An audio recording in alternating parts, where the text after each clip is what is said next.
And the Oscar goes to... I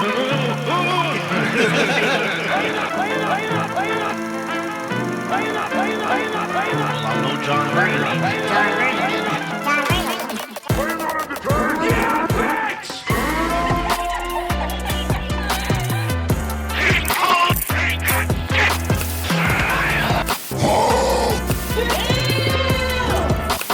Say my name.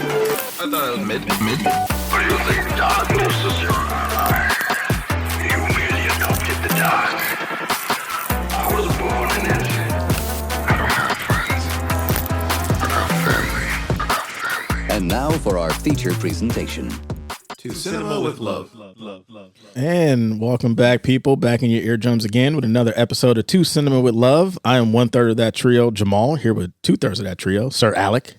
I saw Fast and Furious 10. Ooh, family. Greatest movie ever made this year.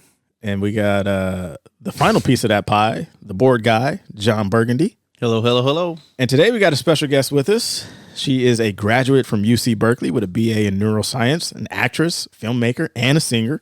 Maybe she'll sing for us later. I can't promise that. She's acted in such films as Positive, Wonder London, Static, The Bellwether, and if you've seen Goin Up, she's the reason why for the reason why. She's also the co-founder of A2C Entertainment along with Connor Angus. Ladies and gentlemen, please welcome Abby Tozer. There we go. Sorry, just 1 second. He fucks up all the time, so don't worry about that. I'll get into it eventually. Yeah, he just starts hitting buttons, and eventually he finds it. Yeah. But Abby, thank you for coming on and spending some time with us. I actually haven't been able to meet you yet. We missed each other on Going Up by I think a couple days.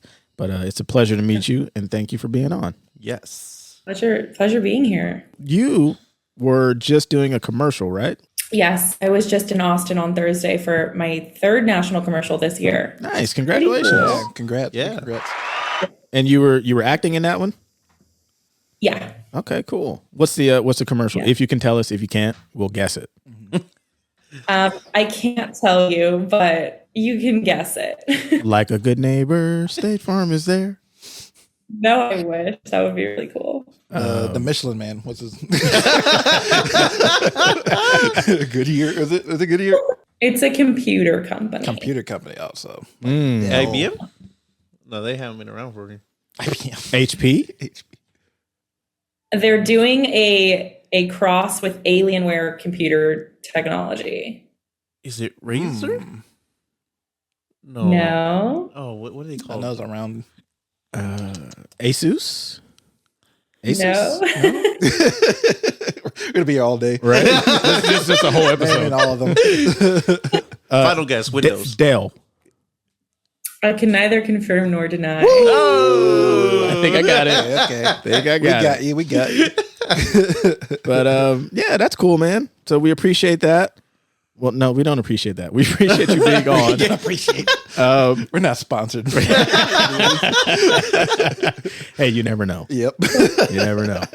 But yeah, so we're just gonna have some fun. We're gonna jump into some questions now. How long have you been acting? Ooh, I've been acting since I was 9. I did my first musical when I was 9. I was Annie and Annie. That was my first time ever acting in front of people. That was also my first time singing. And my parents didn't know that I was a singer. I didn't really know that I was a singer. Okay. And I only knew one song by heart, and it was a Christmas song. So I sang it, and then they're like, "Do you know the show?" And I was like, "No, I don't know any shows. I don't know anything." And then at the callback, I had to learn music for it, obviously. And then I got the part, and my understudy was 14, and she hated me because I was in 4th grade. Okay, all right. So now, I mean, we're definitely gonna have to hear you sing. Your first project that you tell us is a musical with Annie. Wow. I mean, you got what's an Annie song? The sun will come out tomorrow. That's your bottom dollar. That tomorrow there'll be sun. That's one. Holy shit! Yeah, that's great. Wow, that was amazing. Literally, almost just made me cry right there. That was legit. That was really good though. Yeah, that makes Jamal want to go watch a musical now. I feel that. I don't know about Yeah. that. I'm the only one here that enjoys musicals. I so watch them, from time to time. Watch 2. What is your favorite musical, though? Ooh. Okay, my favorite musical movie is Singing in the Rain, for sure. Favorite musical on the stage is probably West Side Story. West Side Story? Yeah, okay. Yeah, that's a good one, too. Or probably Phantom. Like, Oh, they're both so. No love for High School Musical? No, not. My sister was in High School Musical. I was never in that show, but Okay, all right. not my favorite. Yeah. Okay. What about Grease? I was in Greece. I was in the ensemble when I was a freshman in high school, and I was technically too young to be in the show. But my best friend was Sandy, so she helped me lie about my age. Nice. So you're playing like one of the pink ladies, or just like I was one of the lady school dropout people. Oh, cool. Okay, yeah. I love that musical number. Yeah, that's a good one. Yeah. Well, since we're on Grease, right? You've seen the movie, Yeah. obviously. What do you think? How do you feel about the ending of that, where they just get into the car and they're fucking flying? Just like float off into space. Yeah. Here's the thing. Like when I was a kid, I never really thought too much about that. But then rewatching the movie as an adult, I'm like, tonally, where's this coming from? Why is this here? Yeah, right. It's very, very Yeah, like, odd. they It's like, didn't did they know how- die? Did they yeah. die in a car crash? Like, Yeah. I feel like they didn't know how to end the movie. yeah. Yeah, they're Question. just like, you know what? It's just over now. How does it end on like the musical theater? Does it end the exact same way or? It ends in like a really big reprise of what's that song called? Go together. I got you. Oh, that one. Okay. Yeah, it's that. Okay. And then it's just kind of like a big dance number. And then it's like, those fade out, like now we come in for bows situations. Honestly, it works better. So, Right. Interesting. Yeah. Yeah. I guess they didn't find a way to translate that into like film or something. So they're like, I just put them in a car. Just have them and- fly. Just have them fly. Just a bunch of stage hands like lifting people up. Just a chitty chitty bang bang. Yeah. We gotta have a flying. Very necessary. That's funny. But so you got a BA in neuroscience, correct? Correct. Okay. How'd you go from that to filmmaking? Yeah, it's a really interesting question. So here's the thing. I grew up really into acting, I think by the time I graduated high school, I had done over 20 musicals. Okay. And I'd been the lead in half of them because I'm one of these people that has to be in charge. So I was always I'm going to be the lead character or I'm not doing it kind of thing. And it worked out most of the time. But yeah, that was my love, my passion. I love musical theater. And I've also been a pianist since I was 6. So I've always been playing music and I'm just super into all those creative things. But when I got into high school, I was really strong at academics, specifically STEM. I was really good at chemistry and I also liked it a lot too. So I was super interested in that. And I kind of got guided into the avenue of, well, maybe you should get a real degree and pursue something that's going to help you financially, even if you want to pursue acting or musicals or anything later in life. So I actually applied to 32 schools for undergrad, which is a crazy number, but I did half of them for musical theater performance at conservatories, and I did the other half for straight academics, and that ranged from I applied to some schools for international relations because I grew up in France. So I was really interested in other political systems. And then the other half of them I applied to just straight chemistry, biology, neurobiology, and then a little bit of physics too, because that was my favorite class in high school. But yeah, then when I did my auditions and I didn't get into the musical theater school I wanted to, I got into Berkeley off the wait list, and both my parents went to Berkeley. They actually met at Berkeley. Oh, nice. So yeah, kind of Go Bears is in my family because my family's from the Bay Area. My mom is from Pacifica and my dad is from South San Francisco. Are you from? And they actually went. So sorry. Wow. Are you from the Bay too? Or? No, you're good. I've moved 15 times and I'm 24, so I don't consider myself from anywhere. And I also grew up abroad. I moved back to the States when I was 14. So yeah, technically I'm from the Bay Area, I guess, but I wasn't born there. I was born in New Jersey. Okay. All right. I don't know. We'll claim you. Yeah. We'll claim you. I love the Bay Area. I feel I always tell people it's one of the few places I can get around without directions. So I consider myself maybe from because I don't need directions and I know where stuff is and I can recommend stuff. So maybe that's I'm sort of from there. But yeah, then I got to Berkeley and I applied for international relations. I did a semester of that. And I was like, this is so boring. I hate this so much. And my favorite class my freshman year was chemistry. So I started taking more STEM classes. And Berkeley is so good for STEM that I wanted to be where the good professors were. I wanted to work in interesting labs and do all of that. And yeah, by my end of my sophomore year, I was working in, it's basically called like bilateral fission, which is for children who up to the critical period of like 2.5 years, they can still have cross-visional interaction between the two sides of their brain. So I was looking at children who were acquiring a second or third language during that time period and how it affected like the longevity of their intelligence, and kind of like as a proponent for raising your child bilingual. And I published a series of research papers on that. So I thought that was so interesting. So I did that. And then like the end of my junior year, I was working as a medical assistant to an oculoplastic surgeon in downtown, right in the heart of the financial district. And every morning I was working there from like 6 to 10 a.m. And once I got certified as an MA and worked kind of in the field for a little bit, I realized I didn't want to be a doctor because I was very good at it and I loved working with the patients, but I just wasn't passionate about it. And then I kind of to an agency in the city and I started doing like print modeling and stuff on the side because I modeled like all through high school.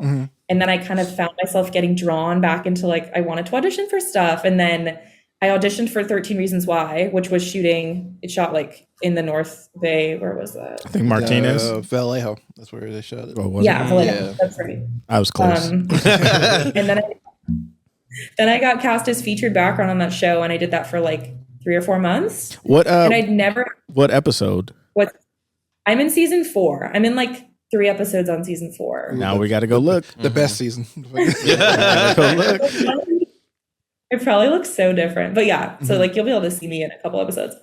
But I did that, and that was my first time on a really big film set. I mean, because I did so much theater growing up and I did so much acting, but I didn't really have the opportunity to do film because for one, I never lived in a place where it was really a market.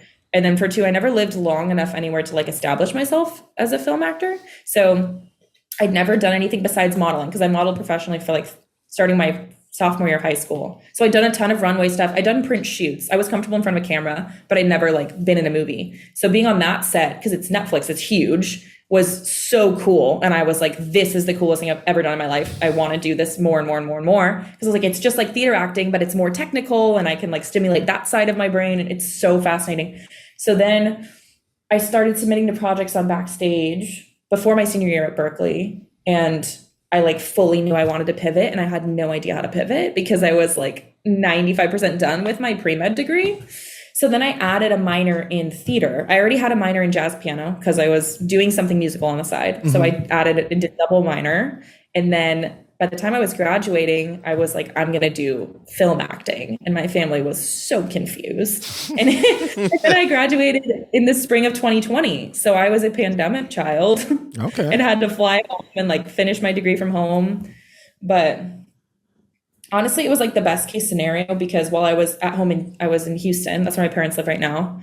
I was able to shoot 2 features while I was there because their restrictions were like way more lax. And I got like my full reel. I signed theatrically with an agent there and then was home for like 9 months and then worked with lovely Alec and did Going Up in 2021. And then I moved to LA. Nice. What year were you? Sorry. Oh shit. At Berkeley. I was at Berkeley from 2016 to 2020. No fucking way. Really? Because I was there too. Oh, really? No, I would just walk by it. No, I just walked by it. I didn't even walk by it either. I have walked through Berkeley. Yeah. It's a very nice, very nice place. But so Really, really. So are you SAG, right? I'm SAG eligible, and it's interesting right now because of this pending strike and whatnot. I became SAG eligible, and if I work one more SAG job, I'm going to be a must join. So I'm kind of walking this line of like, I don't know if I want to do that right now because I don't want to join if the situation is precarious. So I'm kind of like waiting. But yeah, it's a catch-22 because I also don't want to take non-union jobs if SAG does go on strike because I don't want to take opportunities and I want to be in solidarity with SAG. So I'm just not going to work a union job and I'm not going to become SAG right now. That's kind of what I've decided. So what are your thoughts on that potentially? Yeah. On the strike? Yeah, I think it's super necessary. And I think anyone who's in the union, specifically like older actors who are inactive, definitely need to action for us to have the ability to strike, because that's what the vote is. It's just voting to say that we could strike, because I think AMPTP, clearly what's happening with the WGA, they're not willing to budge with like first offers, and it's not what we want. So I think if SAG strikes and eventually if the DGA strikes, I think there actually will be change. It needs to be one of those things where it's to band together and we like work on a job and like try to poach and all of that stuff, which is hard to deny that, because as I'm a non-union writer, and if someone came and wanted to like buy my script, I would say no, but it would be very hard because like, of course you want to take opportunities when they're presented to you, but also you have to think about what that means in the long run. Yeah, exactly. I know you wrote a couple of scripts like Positive, and you just finished production on Cabin Fever, I believe it's called, right? So we did Cabin Fever as a short in February, and then we just shot our first commercial that I directed, which was really fun. And we got to do it for a client that's going to be coming out in like July. And then we're shooting another short on June 17th, which is like an experimental short that we're doing on a soundstage, which is going to be really cool. Never shot on a soundstage. And that's going to be the first one that I'm fully acting, directing. I wrote and I'm producing it too. And it's just me and the actor in it. So I'm going to kind of figure out the process of acting and directing myself, which can be really humbling. Yeah, I can't imagine that. But, like doing the acting and then directing. I did a little bit on the commercial and it was okay, but this is much more heavy material, so it's going to be a challenge. But my goal, Connor and I's goal, is we want to shoot Cabin Fever as a feature in December, and I want to act in it and direct it. So I need to start figuring out how to do that. That sounds fun, though. Yeah, definitely sounds fun. Alec, would you ever be acting, or you're just strictly director? So that's moment strictly directing and writing. Okay, like I could probably act, but I don't feel like it. I was about to say, do you suggest it? The acting, Abby? I love the acting. It's interesting because I feel like the more I'm liking the directing, it's very similar to the acting. I think you're just expressing it in a different way. But when I'm acting and directing at the same time, like something, I actually like talked to Mark Duplass like 2 weeks ago, just randomly. Yeah, it was very cool. And he was giving advice on how directing is very doable if you're acting. You just need to give yourself an extra 25% of the time you would allocate for the shoot to watch playback. Yeah. It's like if you're trying to rush and switch between these hats too quickly, it's not going to work. But if you're very transparent with your crew and let them know, okay, I'm doing both, and we're going to have to allocate extra time for me to look at monitor. And then you also have to have a co-director / first AD or DP, anyone that's in that realm that's also got your artistic vision, so that if you need to stay in it as an actor, you know that this person sees it the same way and they've got your back, so you don't need to constantly switch around. Because I know there's like tons of like actor directors like Ben Affleck and Bradley Cooper, Clint Eastwood, guys like that, and they've been in the industry for years, so they're pros at it. I imagine they do like allocate extra time for them to like get in the makeup room and do their hair and makeup and get in their costumes and then like record a scene and then like go over to the monitor. I imagine it's probably like longer days, I'm assuming, right? Yeah, I think we're trying to allocate like 13 to 14 hour days rather than 12, which is going to be tough. Tough for me. I'm sure you could do it though. You're extremely talented, so I believe in you. Thank you. Yeah. I'm like, do it while young and just like figure it out. Yeah, exactly. So you also wrote it too, right? Yeah. At this point, I've written 4 features. One of them is like 80% done, but I've written 3 that are completely done. I actually have a table read for one of them tomorrow. And then I've written 3 shorts and a play. So 4 features, 3 shorts, and a play. Cool. Talk to us about that process from writing a feature to a short to a play. Like, what's the difference between all 3 of them? And then what are like some similarities between the 3? So it's interesting because like I wrote Positive as a short. It was always a short and it never was a feature. It wasn't a proof of concept. Like that was a short. And it just existed in my mind as a short because it was such a short period of time that I was like, this is the story. This is where it exists. And like, there's nothing that goes beyond that. And then I wrote a feature about the time I lived in France, and it's like 170 pages long. It's like it needs to be cut down. If anything, I think that might be a book, but I haven't gotten down to, because it's 170 pages and it's not even like complete. It's not even near the detail that I want it to be. Yeah. So it's like each story dictates the medium in which it should exist. You just have to let the story do that. You can't force it to be a screenplay if it's not. Because this other screenplay I did, I wrote it as a this is a play. Because if I was reading, I'm like, there are two characters, there are minimal changes in set and location. And the thing that's so powerful about it is the audience interaction. It's play. Like I tried to write it as a screenplay. I'm like, why is this not working? Like I know the story, I know what I want it to do. And it was because the format of it was incorrect.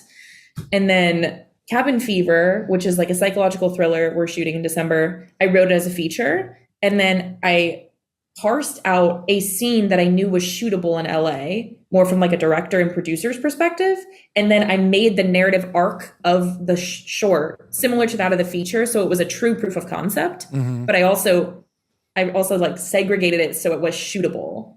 Because, you know, that's when I'm like, I can do whatever I want in the feature, write it as it is, like, you know, it's $1 million, whatever. But then when I want to actually shoot it, I'm like, okay, well, maybe we don't actually need that character. We don't actually need this car scene. Like, how can we make it shootable? So that kind of determined the format of that short. And then this experimental one, I was telling Connor, like, I have a couple different, I write monologues sometimes if I'm in like the mood. I'll just like write monologues and then catalog them for later. And this is basically just a monologue. But what I want to practice on this shoot is working with really interesting and different lenses. Like we're going to rent an RE and we want to do like dolly zooms and push-ins. We want to do really chaotic makeup and like intense light changes. And I want to do it all rehearsed and do it in one shots. So we're going to do like 5 in a row and it's all one shots with rehearsed lighting that happens almost like a play, but it's recorded.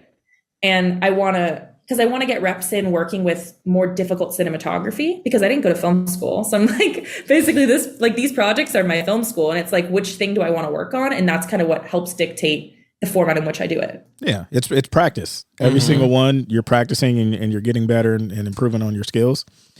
That's pretty dope. And I'll be excited to watch it. It sounds like you guys are really, trying to do some outside of the box things, and I always like that. So that looks cool, man. Yeah, I'm hoping it's going to be very experimental, and I'm starting to learn like how things actually translate from my script onto the screen, which is interesting because sometimes you write something and you're like, oh, this is experimental, and then you film it and you're like, oh, this is just two people in a room talking. this is not interesting at all. Like what's happening? Right. Yeah. So I'm interested to see how this one turns out because it's the most maybe radical script I've ever written. And then like, it should be, but what Connor and I were saying even today, we were like, I don't know if it's funny and I don't know if it's like scary. I don't know the tone of how people are going to interpret this. So I think that's going to be really interesting to see. Okay. Kind of like Midsommar. It's like one of those movies where it's so absurd that you don't know how people are going to react. Because I remember I saw that movie the first time I saw it, people were like laughing out loud. And then they were like leaving the theater. They were so terrified. And that was all happening in like 15, 20 minutes because people are reacting so differently to something that's so heightened that you don't know. Because I'm sure it's not written as a comedy, but like parts of it are funny or like they're so uncomfortable that you're just like, I guess I'm going to laugh. Like, I don't know. Yeah. That director, Ari Aster, he has a dark sense of humor because I just saw. Really? I saw his latest film, Beau is Afraid. With Joaquin Phoenix, and that was like a pure dark surreal comedy, like horror kind of thing. Whereas like I was in the theater, everybody was like laughing at the movie more than being terrified, like in a good way. But then like other people, then I hear like other people in other theaters being like screaming at the screen and saying like, "What the fuck is this movie?" and storming out and saying it's a career killer for Ari Aster. Remember that? The video of a guy just screaming, "This is a career killer," and like storming out the theater. But I heard he's like just the director just very happy with what he did and wouldn't have it any other way. So I think it's just cool for filmmakers just to like be proud of what they did instead of just like listening to critics of anything. Of course you gotta have like a steel stomach for like criticism, but it is nice to know you can like just go out and just do your thing. I think you listen to people who you looked at and you're like, okay, you kind of know what you're talking about. Like some people, like when we were in school and they were giving me criticism on my film. And I was like, yeah, you guys don't even know what the fuck you're doing. Why would I listen to you? You know what I mean? But yeah, I was gonna ask, like, what's your writing process? So, like, since you're an actor, I know for me, like, when I'm writing, sometimes I'll put myself in the character, and I, excuse me, and I'm getting up and I'm walking around the room, and I'm like acting out the scene, and then I'll sit back down and I'll write it. Like, what's your process for how you write? That's interesting. I'm gonna try that. It's interesting because I feel like as I was a kid, I always knew I was a pretty good writer. Like I was the type of person that everyone was coming to like help them with their essays, and I always loved it. I love like expressing myself through writing, but I never knew how to like write screenplays because I wasn't taught. And then I very quickly realized once I was working and acting professionally, I'm like, okay, nobody's like taught. You just like figure it out and you format it and like whatever. Like anyone can do it. It's more just, do you have something to say and can you say it? And I think my process now for writing is it's less of a process and more of like an allowance. Like I never carve out time to write. I never do that. But if I'm out and about and I want to write, I absolutely do it. I never say, oh, well, like I need to know. Like if creativity has presented itself, I absolutely allow it. But if it's not presenting itself, I don't try to manufacture it because I find that's the same way I approach my acting. I don't force something to happen if it's not happening. I just go from where I am and then let the story present itself. So with the writing, it's interesting because I love the writing. And since I don't carve out time for it, I don't make it feel like a chore. I do find that I'm writing a lot, even though I don't quantify it. But when I'm in these moods, when I'm writing a script, like I wrote Cabin Fever in like 10 days, but I probably worked on it every day for like 8 hours. Right. Yeah. I get like addicted to it. And I'm in like these modes where I start seeing the story kind of big picture. And then I can hear the scene. I hear the dialogue. I hear the characters. And it's almost just like I'm transcribing. And then if I get to points where I'm stuck, I'll just like go on walks and I'll just ruminate on the story or think about it and like put myself in headspaces where I can allow the creativity and then I'll just return to it. I love that, that you don't carve out time to write because that's what I find myself trying to do. Like, oh, I'm going to sit down, I'm going to write. And then, God damn it, man. And then I sit down and nothing comes out. And I'm like, all right, I'm just sitting here staring at a computer screen. And I'm like, yeah, I don't want to do that. So I kind of like that. I'm going to have to steal that. You steal something from me, I'm stealing from you. So I wanted to ask about the development of A2C Entertainment because like the name itself is already pretty close to A24. I don't know, that was like in your head when you when you came up. No, I was just like, because I don't know, that was in your head when you guys came up with it, but I'm assuming A is for Abby and C is for Connor. That's totally what it is. Yeah. Okay. And like we were thinking about like A to Z, like the full alphabet, but it's just A to C.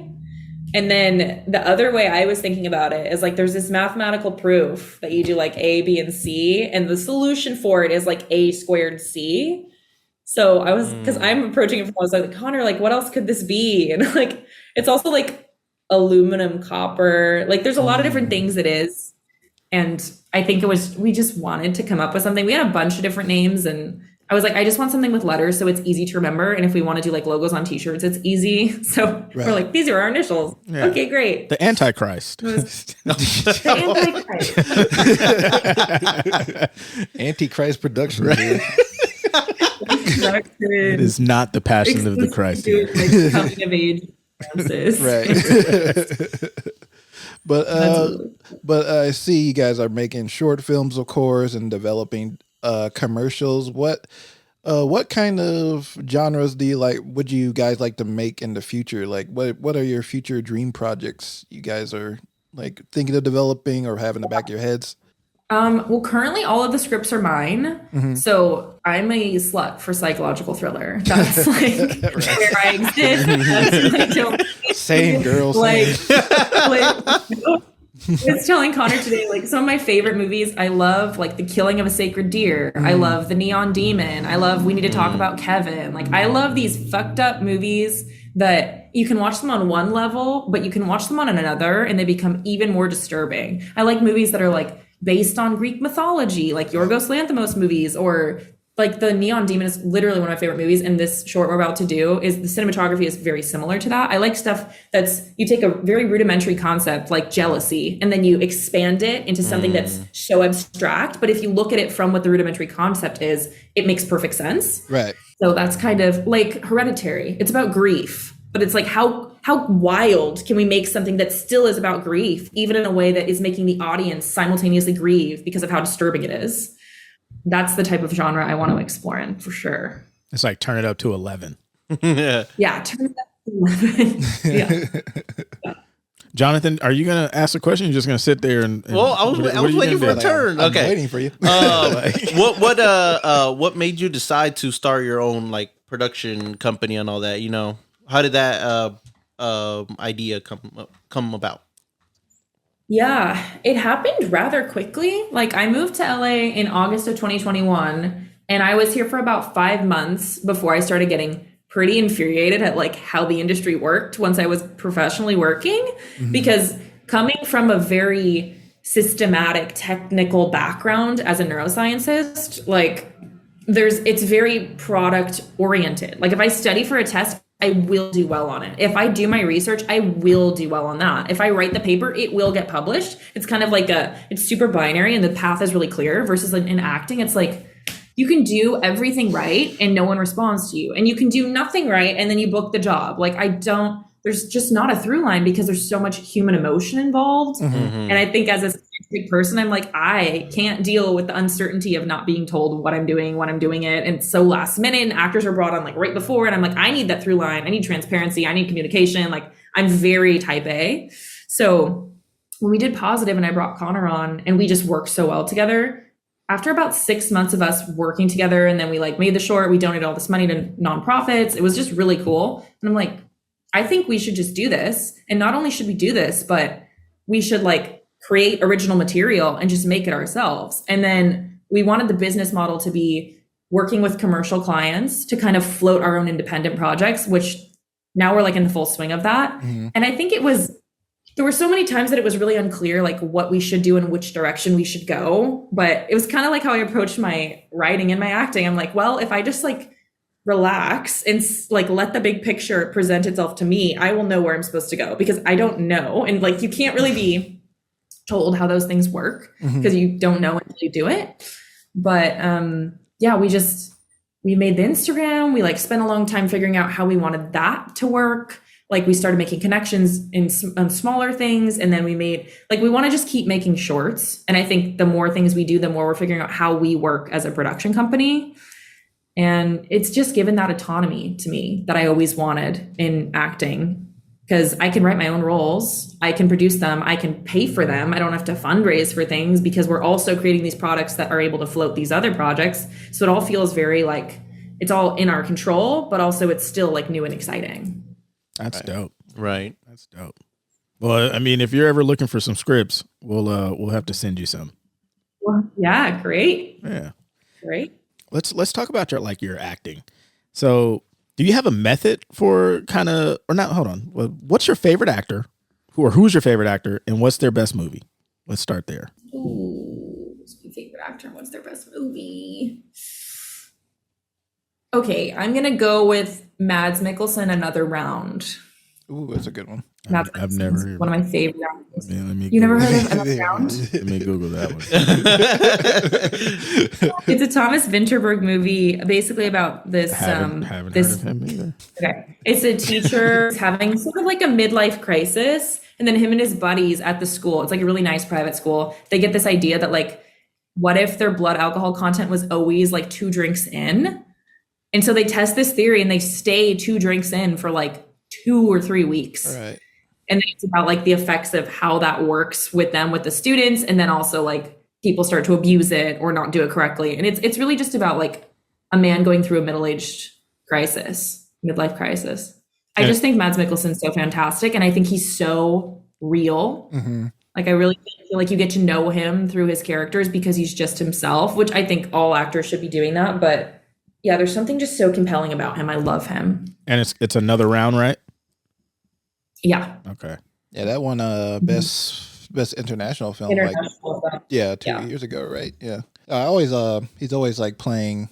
Well, I've known him since like Casino Royale, where he played the bad guy in a James Bond movie. Well, I was gonna say him and Hannibal, the series. Did you ever watch that?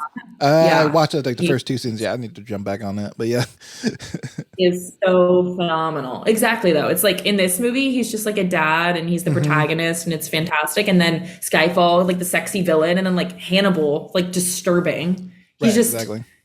I think he can play on a lot of notes of himself and augment them in different ways, which I find so fascinating. Yeah, I agree. Love Yeah, him. he's a good actor.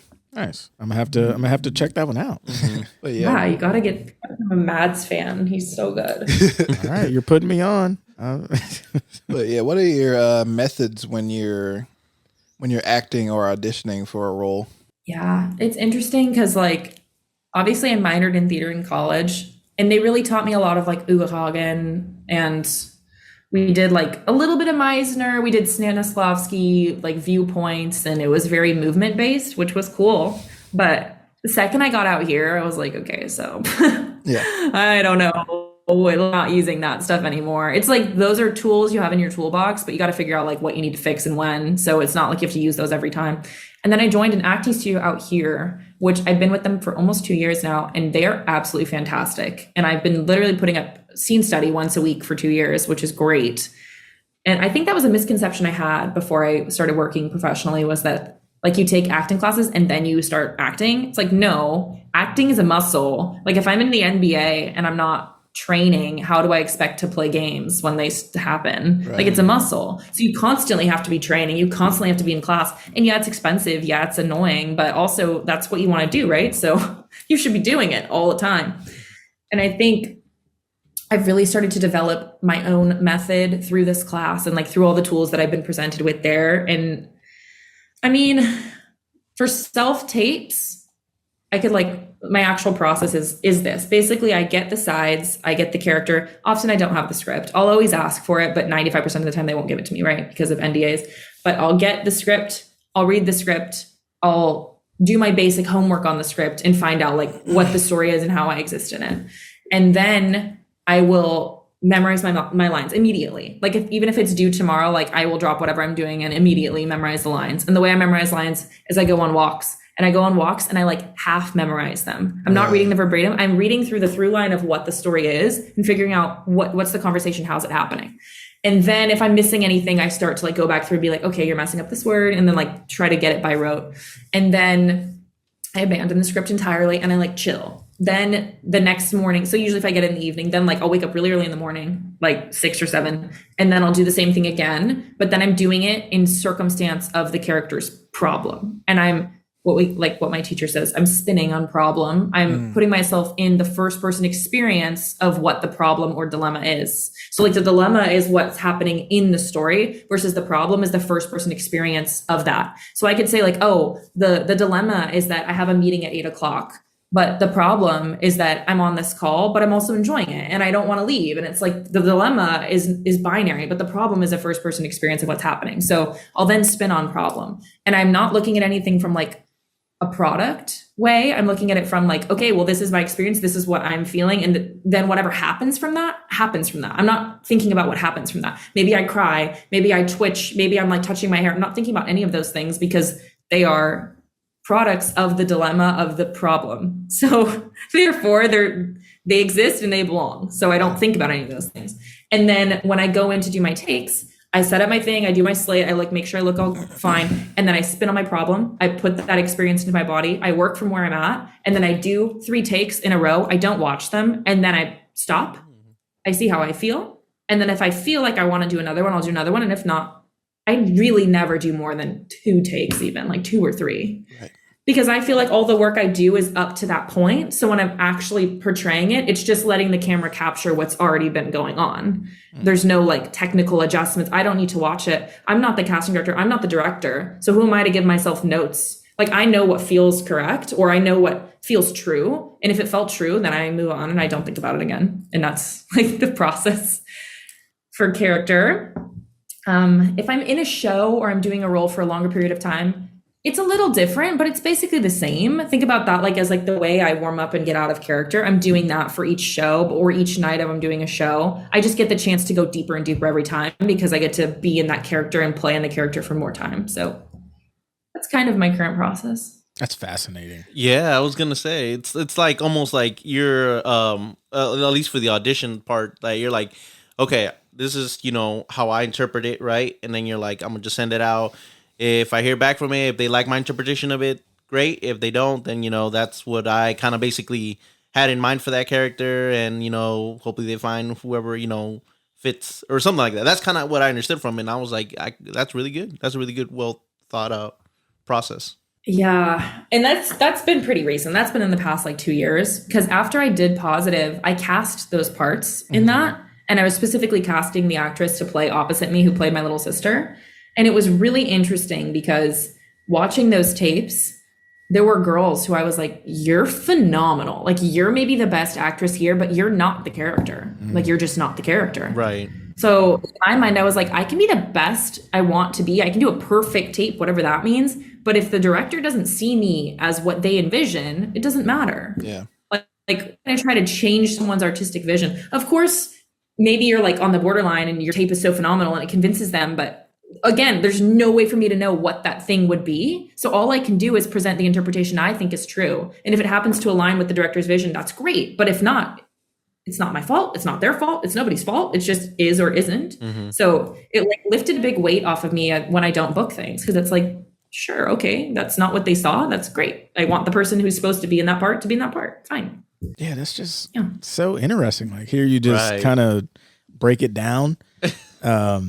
Yeah, that's crazy. Very multi-layered. Yeah. It's like a very mature way to like do it, from seeing, I guess, like, or hearing from other like, actors that are starting off. They try to mold themselves to what they think the casting directors or the directors are looking for, and then kind of like that in a way crushes them when they don't get it. They're like, I really tried, and like, putting myself into what they wanted me to be. When like, I like the way you think about it. I was like, well, I can do the best interpretation that I can do. And if, like you said, if it aligns with theirs, perfect. If not, then, they can find somebody else who can. So I don't know. Again, it's just really awesome and a mature way to think about it. Do you prefer self-tape or do you prefer like actually being in front of a casting director? Because I'm sure like when you're actually in front, like that energy, you can kind of feed off of it. And like you can kind of, maybe you can even pivot. Like if you see like, okay, maybe I'm kind of losing them a little bit. Maybe you can tap into something else and kind of go to it. But then with self-tape, it's like you're kind of acting against yourself in a sense almost. So which one do you prefer? I think I prefer self-tapes. And here's why. Because when I'm on set and I'm shooting a film, it's rare that I actually get to act to that person. My eyeline could be here. They could be there. And like my eyeline's here. Or maybe they're not called that day because we don't even need them. Like maybe it's just my coverage.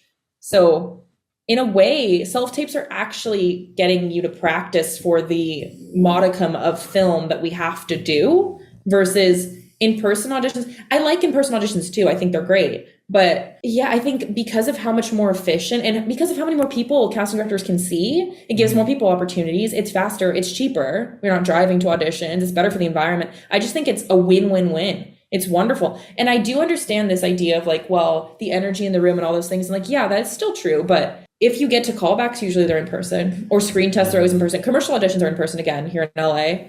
And I do like them being in person for commercial auditions because I think it gives you more of a chance to like improv and make them laugh and show them that you can sell a product because it's more product oriented. But for features and whatnot, like I'm happy they're self tapes. I'm good with that. Yeah. Nice. Yeah. That's another interesting way to think of it.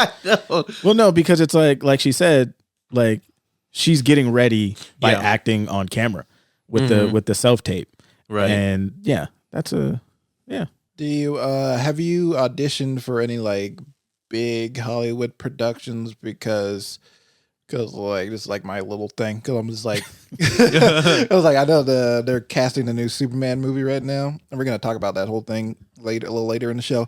But I think you'd be a shoo-in for Lois Lane. Oh, thank you. Yep.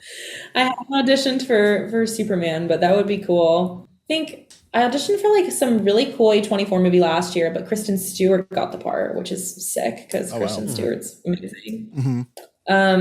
And I auditioned for Outer Range like recently, like a month ago or something. Yeah, it's pretty slow right now, I would say in general. And like this year, it was the lowest number of pilots in the history of forever. It was like less than a quarter of last year's pilots. It was from like 89 to 13. So I'm not upset when I don't get like big auditions like that, but because I'm pretty consistently auditioning for commercials for sure. And then it's usually like medium budget indie features, but for bigger roles. So I'm like, I'd rather book a bigger role on like a $250,000 movie or even like a $2 million movie than like a day player role on a $50 million movie, which like I would love to do that too. But I think realistically where I'm at in my career right now, I'm gonna hopefully be booking more of like the bigger roles on the indie projects. Right. That would be great. You will. Not hopefully, you will. Mm-hmm. Definitely. I hope so. What so so you kind of answered that, but I was going to say like would you want to dive into like a show, like a series and really kind of flesh out a character over like multiple seasons, or would you want to do movies and features, which is kind of the same thing? I would choose movies and features over TV show always. Just because I know myself and I love change. Like I get really bored really fast because I've always moved around. I've always done something different and I'm doing a lot of different things at the same time. Mm-hmm. So I think in my mind, I think that if I was on a TV show for like 10 years, I would get really bored. That's probably not true.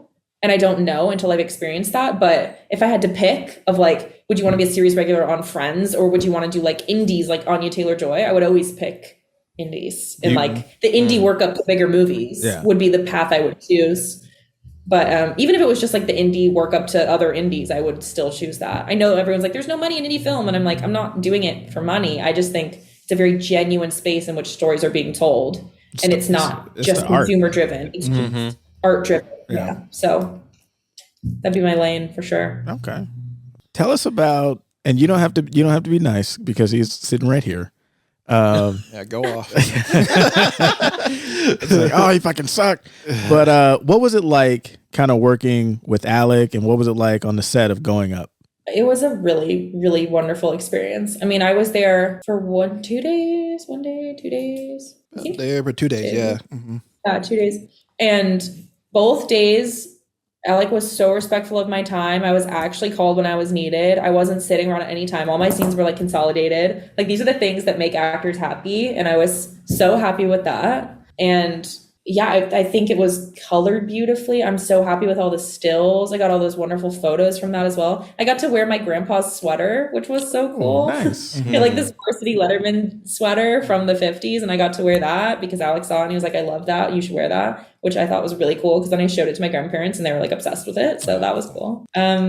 Yeah, I think Alec has a very good way of being able to be direct, but also be very warm, which is sometimes difficult as a director. And I think I struggle with that a little bit because I'm super direct with people. And sometimes, depending on their fragility, they can get upset, which like, I'm never going to get upset regardless of the note. But like, we didn't know each other very well when that was happening. So I think he was very good because especially we're in like intimate scenes and situations, very good about giving notes because he wants it to be a certain way, but also still respecting like the actor's fragility. Even if he doesn't know me, it's good to like play that range of mellow, but yet authoritative. So it's a very good time. And what was it like working with Tyson? Yeah, Tyson is fantastic. He is so relaxed, which is like the opposite of me, which I think worked so well for our characters because that's like who the characters are. Because he's just so laid back and so kind and so gentle. And I'm so like, well, this needs to be this way. This needs to be this way. I need to go to this thing. Like I have to be with my sister. And I'm so close with my sister in real life. My little sister's like my entire world. So when I remember reading for that role and self-taping for that role, and I was like, this is literally me. Not only is it me, but it literally has my name. Like, like how funny. That's the only time I've ever played a character with my name. Fun fact. You know, I was thinking about that on the way over here. I was like, because in the car I'm practicing my introduction, and I'm like, Abby, I'm like that's the name of the character. Yeah, I swear that was accidental. Yeah.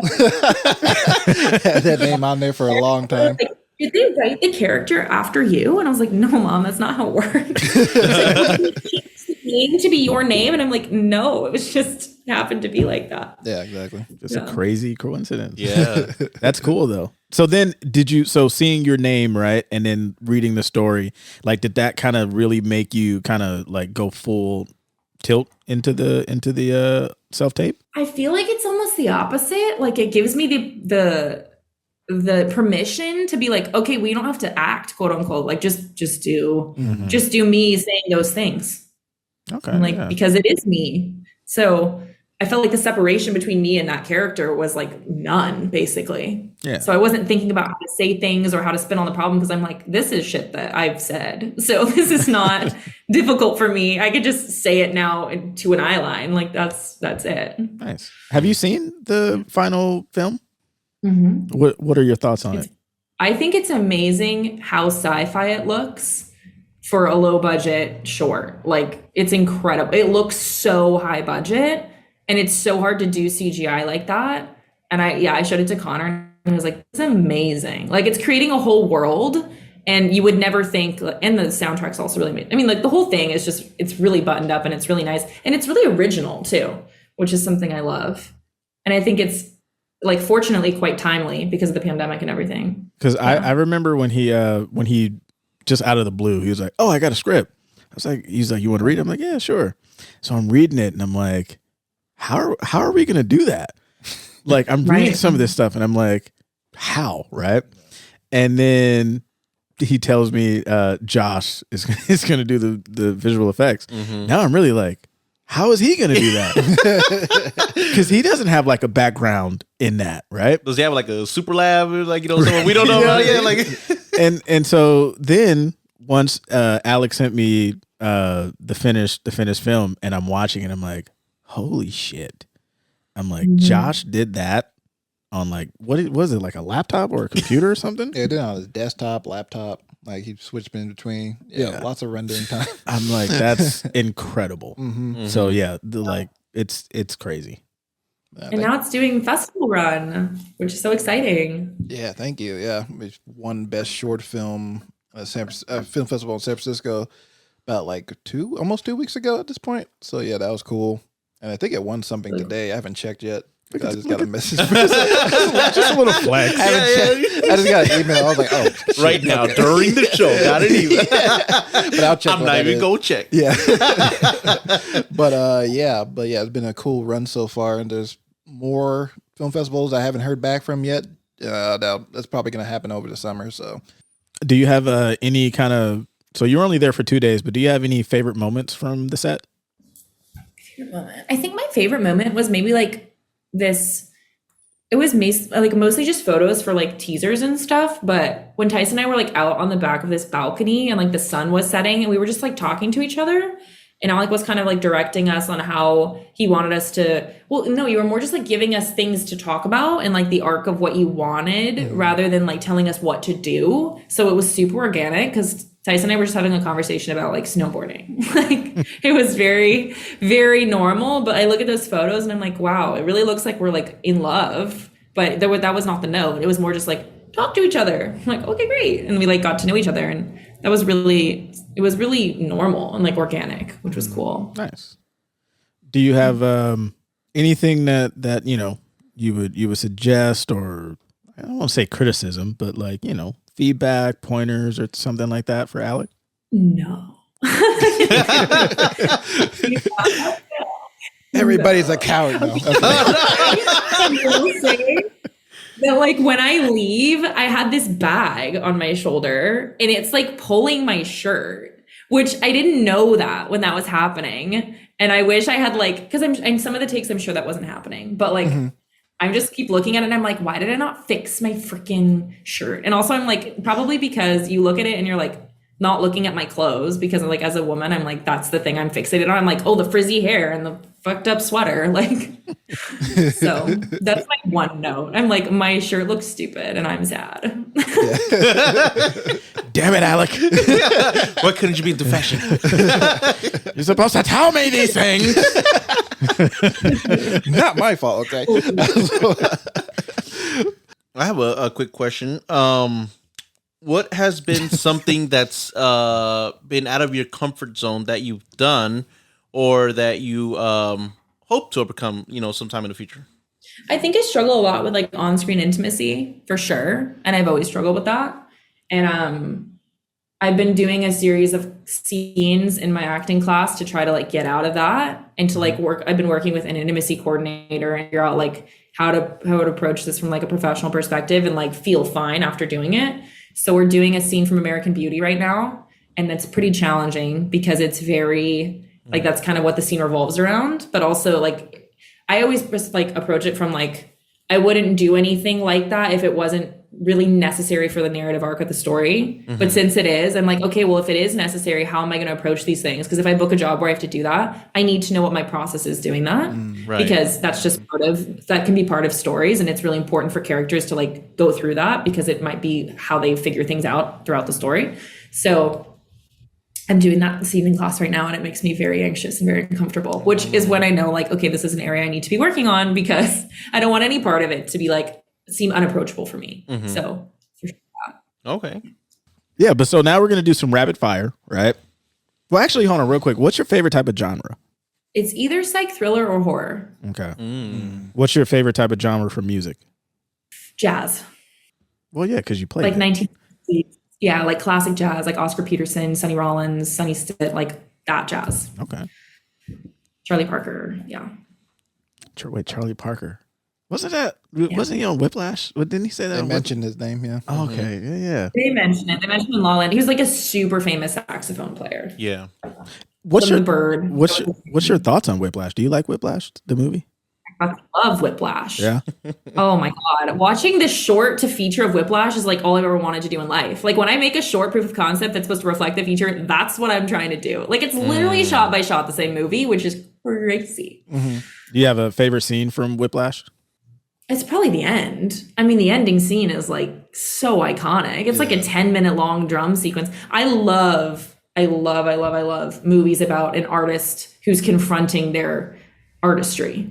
Like Whiplash is one of my favorite movies. Black Swan is one of my favorite movies. Like I love some sort of protagonist who's figuring out and blossoming as an artist because it's always told in some sort of chaotic way, which it needs to be because it's chaotic. Yeah, so I think right. that sort of genre is really appealing to me.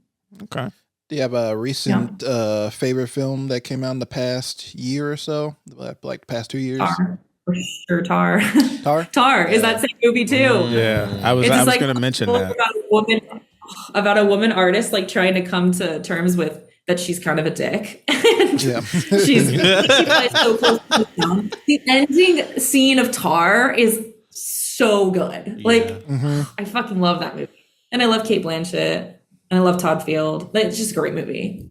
Are you more of you seem like you're more of a movie person than like a TV show person? Oh, beyond. I don't watch any TV. I watch Succession. I just started that last night. Yeah. I fuck with Succession hard. But again, Succession is one of those rare TV shows where it's very cinematic. Like they do some really experimental stuff with the cinematography. So I'm like, this is a show that film people are going to like.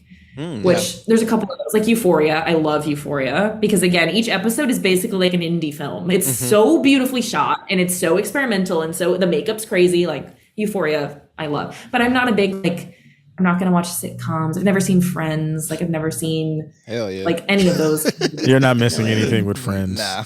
Don't worry about it. Pretty bad. Yeah. I'm just like, if I'm going to sink 40 hours into something, it's going to be like 20 different movies. It's not going to be Friends. Like, that's just how I look at it. Who needs Friends? Fuck Friends.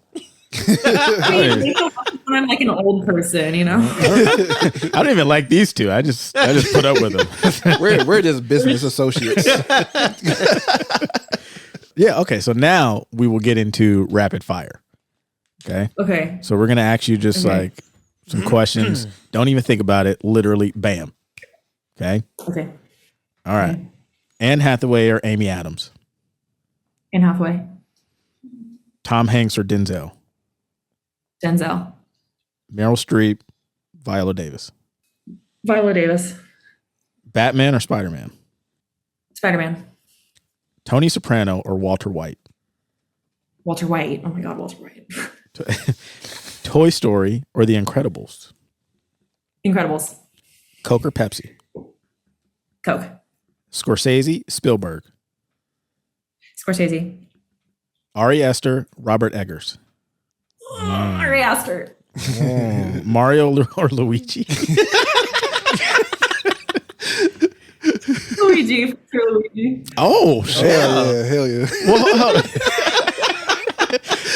Well, hold on. Why Luigi? Well, I just saw the movie and like I really love Charlie Day and like I feel biased, but like fucking Luigi's like, he's like a good time. Like I like him. Okay. All right. He's the underdog. I don't need the protagonist all the time. He's like the little. Also, when I was like a sophomore in college, I cosplayed as Luigi, and my friend was Mario. So like, I'm Luigi stan for sure. All right. Stranger Things or Squid Game? Stranger Things. Pineapple on pizza? Yes or no? No. Come on, man. I just want one person to back me up with that. When was the last time someone said yes to that? Like, I don't think anybody has. I don't think anybody has. Huh? Yeah, no. But why not though? What's the disconnect here with pineapple on pizza? I can't do those textures. Those textures together don't work for me. Okay. I can't do the squishy and then the crunchy. Like I'm a texture person for sure. Like no. Okay, because see, I was gonna say I do pepperoni, pineapple, and black olives. Okay. To be fair, I don't that a lot. So I feel like I'm open to trying it, but I would never order that, but I would try it. That's kind of where I'm at. I say try it.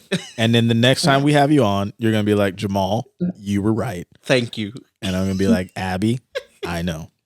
It's that good. I'm telling you. It's that good. But any other questions for? No, I don't think so. I think that's pretty much it for me anyway. Jonathan? No, yeah, I got all my questions answered. He only had like 2. 2 to 3, 2.5. 2.5. we if you listen to the show, if you don't, it's fine. But we give him a hard time because it's just fun. So if you want to give him a hard time right now, please feel free. I'm like the Charlie Day in It's Always Sunny in Philadelphia. He's the Luigi of the pod. Shine is very best, okay? Like, he just comes in, like the effort, maybe the thought is there. Maybe the execution's not there, but like the thought's there. I love it. I love Exactly. it. Just give him shit. Yeah, just give him shit. But yeah, so we appreciate you having you on. It was fun. Like I said, it was a pleasure meeting you, and we're definitely going to have you on again.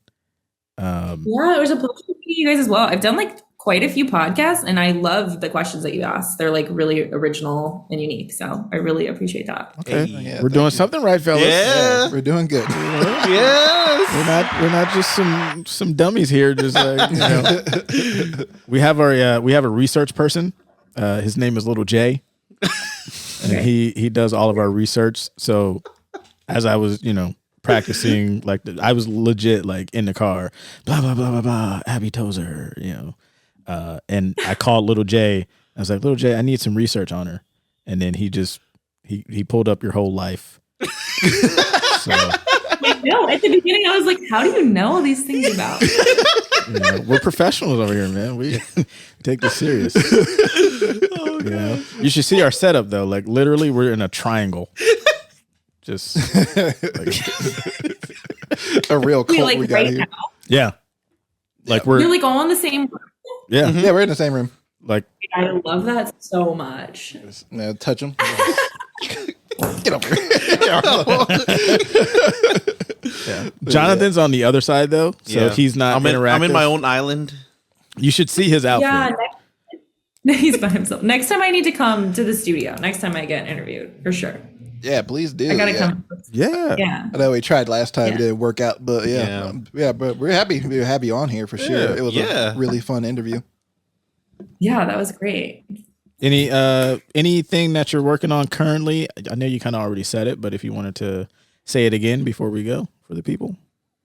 Sure. We're actually going to release Cabin Fever. It's like a 9 short. We're going to just release it like to the public because we're not really doing anything with it. I was saying, I just made it as proof of concept, and it's definitely the most beautiful thing I've made to date. And I composed all the music, so that's kind of a fun little side. Yeah. I composed it all and I played it in studio, so it's all piano and orchestral. So That's dope. that will be up on our social media on our website in the next like 2 weeks, And which will be kind of fun. Which is, where can people watch? Yeah. Yeah, our website is A and then the number 2 and then C entertainment.com. Okay. So pretty simple. Well, as soon as you get off, I'm going to check it out. Yeah. So people go check out the Antichrist Entertainment. Novel stuff. It's pretty crazy. But no, people check out A to C Entertainment. Sounds like they're doing some great stuff. I can't wait to see what they're doing. Abby's amazing. And it was fun, and we're definitely going to have you on again. And we appreciate you. You doing anything for the rest of the day? How was your Memorial Day weekend? Oh, I literally worked through the whole thing. Okay. I got back from Austin on Saturday, and then we had all the edits due with the commercial. I had to record the voiceover, and we had to get Final Cut done for today. But I'm going to see The Little Mermaid tonight. I'm doing that. Oh, nice. Oh, yes. Oh, okay. So we do have a rating scale, right? Ass, Okay. mid, and peak.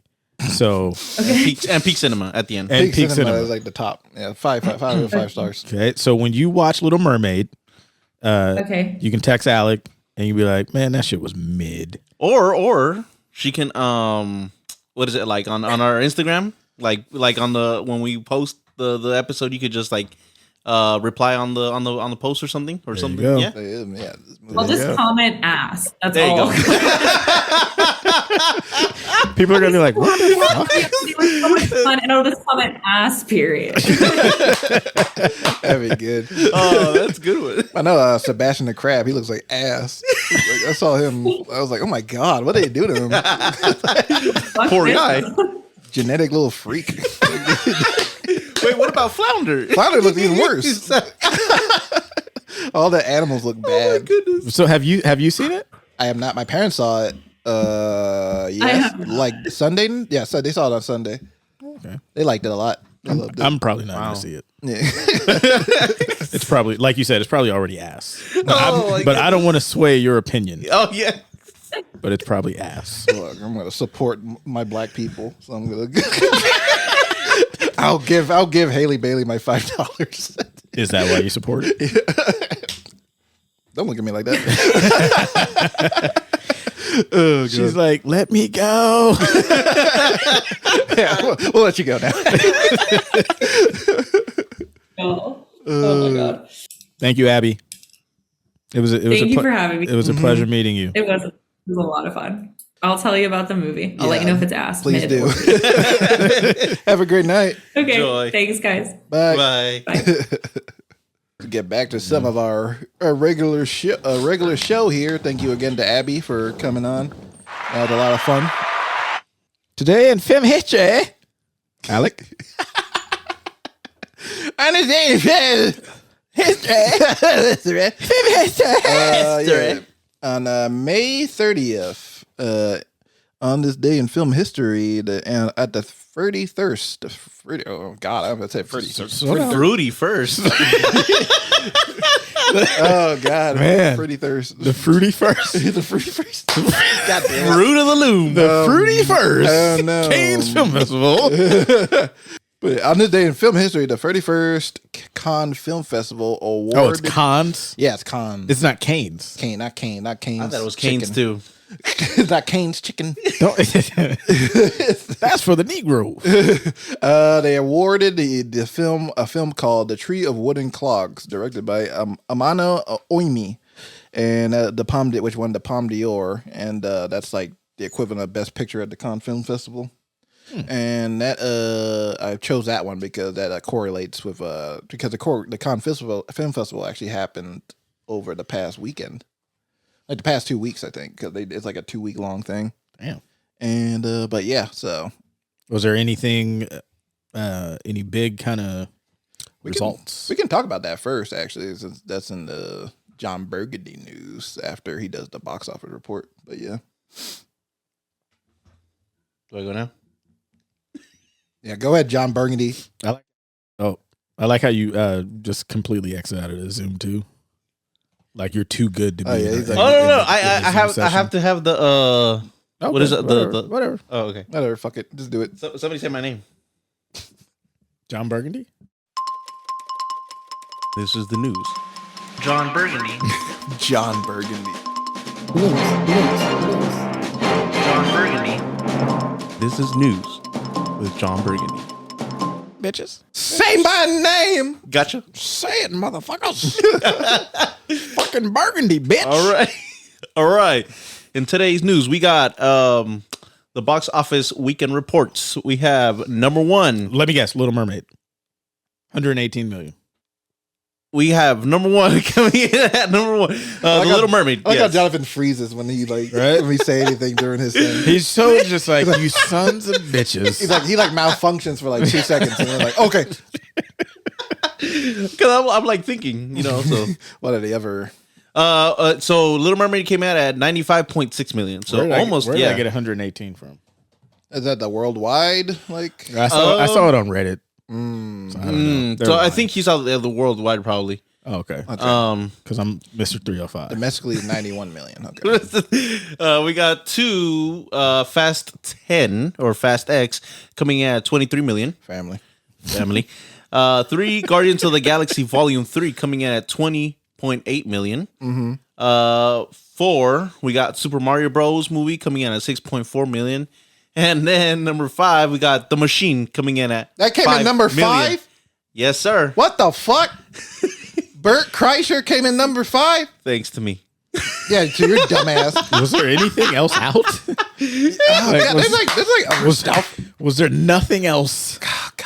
Okay, can you tell you a little quick story about the machine real quick? Because Oh, yeah. So we gotta give context to this yeah, movie. so it was a late Sunday evening, I right? want to rant. And I didn't have anything to do. And my friend was like, "Hey, let's go to the Alameda Theater, and they have a bar and cinema grill right there, right?" So they're like, "Hey, let's go get the food, and go to the movies right after." I was like, "Okay, for sure."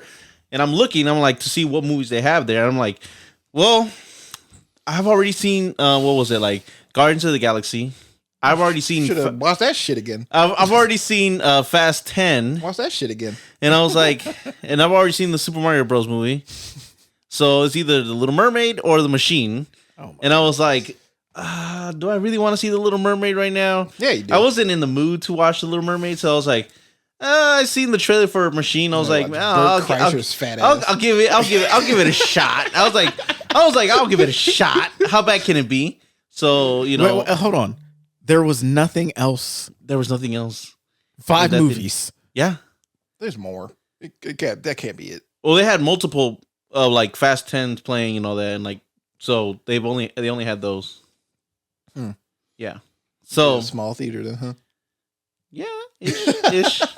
Smallish. theater. So you get your food. What kind of food did you get? I got myself a steak You fucking bought a steak and went to go watch The Machine. and watched the Machine. He balled out for this Steak? movie. This man bought a steak and went and watched The Machine. There was steak on the menu. What else? Okay, so so you got steak. Yeah, I got steak, What was this? What was your sides? mashed potatoes, and it was like greens. This man went and got a fucking He got a whole dinner. He got a whole meal 3-course meal for the machine. for the fucking machine. See, I'm doing that for Scorsese's new movie. But I wouldn't do it for the fucking machine. Okay. If we do it for the Scorsese movie, could we go to Alameda Theater because you can get your food, you can eat it while you're All right, we're watching going to it. the Alamo. Can you get food? Yes. Okay, That's the whole we'll go thing. to Alamo. You I've could never have been to literally went to the fucking beach and ate your steak and watched something better than The Machine. You could have watched the fucking homeless man pushing his shopping cart by, and that would have been better than The Machine. And I haven't even seen the shit. So, I'm about to say, we're talking shit about this movie. so I just hate. well, I watched The Machine, right? Going in with like, very low expectations and not thinking much. I was like, how bad could it possibly be? Real quick though, were you the only person that walked in that theater with a fucking steak? Yeah. No. Wait. It gets funnier, right? So I'm like, I order a steak and they're like, oh, are you going to eat it here or take it to the movie? I'm like, oh, I'm taking it to the movie. Like, well, I'll make an exception because usually we don't give out steaks to people who watch a movie because like, how are you going to like, you're going to slice your finger off while the theater is like, dark and all that. They were like, we usually give like sliders or like, just something. Finger food. Yeah, finger foods. Yeah. And they were like, it's unusual that we've had a customer order a steak to go watch a movie. And I was like, not just any movie, The not just Machine. any fucking movie. The machine. So you're in the theater. And How'd you order your steak? Medium? Yeah, medium. And you're carving your shit up. Yeah. And I'm like, just carving it up. And like, I got my friends and my family, we're just sitting there and I'm eating it. You dragged his whole family. Yeah, to this. I dragged Lil J to come and watch. This is probably Little J's idea. And then, and I'm eating it. And I would say there was maybe like 2-3 laughs out of the whole entire comedic movie that I like genuinely laughed That's at. not great at all. And the rest was just kind of like very forceful. It was a very forceful movie. Like, it was trying to become like a serious movie, but it was like, not hitting the comedic parts right. The story kind of fell flat. The acting kind of felt forced and over the top. So it was a bad movie. So it was a pretty bad movie. Like, I don't know. I've seen worse, but with what they were trying to do, I don't feel like they got there. So I guess it's almost a blessing in disguise that it was not funny, because you in the theater laughing with a fucking knife in your hand. Oh yeah. Well, hold on. When I watch movies, I'm very Little J. wait. When I watch a movie in the theaters, I'm very calm. Okay, I'm very monotoned. I'm just. Oh really? Sitting. Yeah. In the theater? Yeah. No, you're not. Because my left arm. I have been to the movies multiple times with you, Jonathan. You have never been monotone, or you're a fucking cartoon when you watch movies. I'm surprised you don't get up and like run down the aisles and shit. Just like, oh my fucking god, that was amazing.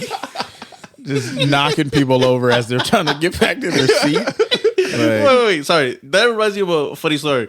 In the Alameda Theater before, we watched a movie and Lil J got his ass whooped by an old man because he just kept on kicking the chair in front of him. Why would he do that? I don't know. He just kept on like kicking like that, and the old man like finally had enough. He stood up. The old man stood up. He's like, "Would you stop kicking my chair?" And Lil J just does this like very funny face of like. He doesn't say one word like okay or I'm sorry or anything. He's just like, he instantly like says, "Oh, I'll blow you to make it better." Lil J, grown ass man. He shouldn't be acting like this. But yeah, sorry. That was just You're like a damn Nintendo character. So what would you rate? I give it a really good ass mid. I mean, the fact that it even got asked me. Anyway. It passed. My whole thing with that movie is like, I haven't seen it, of course, but I'm familiar with the guy's comedy. I don't think he's funny, but I just think all he does is like he just shows up on stage shirtless, and then I thought he takes off his shirt. he takes off his shirt. Oh, does he like rip it off or some shit? Yeah, something like that. Whatever. It's not funny. But, it's funny because I'm fat. But basically, he told this joke about him being the machine, being in Russia, or whatever, and that got hella views on YouTube, and he basically famous for that. And in 2016. yeah, it's kind of like, it feels like a fabricated story to me. See, he swears on God that it's real, but it just sounds like too ridiculous to be real. In the movie, he kind of tells that story again, but yeah. But they gave this man $20+ million budget to make this movie. I'm just like, really? You have that much faith in this guy, Right? To be There's nobody else. So far, he's recuperated $5 million of that. I don't think Kevin Hart's like big like leading role got that much money. Dang. Like, He's a white man. There you White go. man. They got the white man. They're like, yeah, They got a mediocre white our man. white audience will come out for this. They're like, they hate the Black Little Mermaid so much they're gonna go see Burt Kreischer. And apparently they did. So I mean, it looks like it's gonna bomb anyway, but like Yeah, it didn't make that. it's just It gonna didn't make fucking- that much money, but like, Yeah. I'm just surprised it was top 5. but yet, well, in like 2 years, the machine Deuce. The machine Deuce. cinematic universe. Larry the Cable Guy. But yeah, All right. nice box office report, Jonathan. Thank you. But Jamal was asking about the Cannes Film Festival, so Should I just start that one?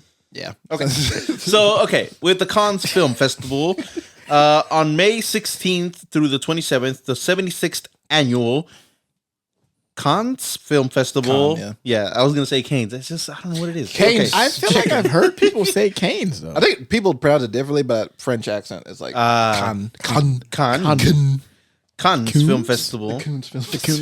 No.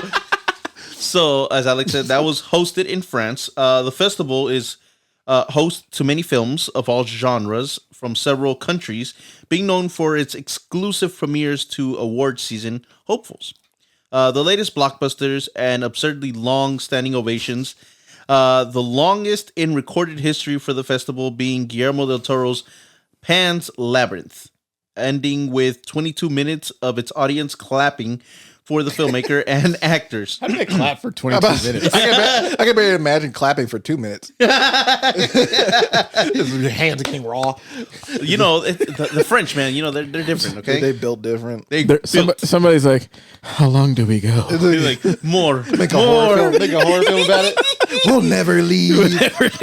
Your hands won't, you can't stop clapping If you until your stop hands start clapping, bleeding. stop clapping, you die. I got to use the bathroom? Do I have to keep clapping?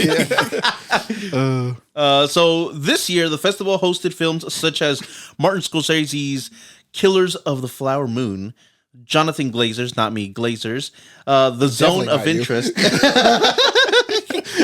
The Zone of Interest, that hurt my feelings, Wes Anderson's Asteroid City, Sam Levinson, and The Weeknd's HBO Max, or HBO series, The Idol. yeah, I know. I was gonna say. I was trying to open my HBO Max app, and they're like, nope, Fuck you. It's Max. download Max. Yeah. That's so stupid. Yeah, I don't know. So stupid. And Disney premiering the latest Indiana Jones film and the latest Pixar film, Elemental.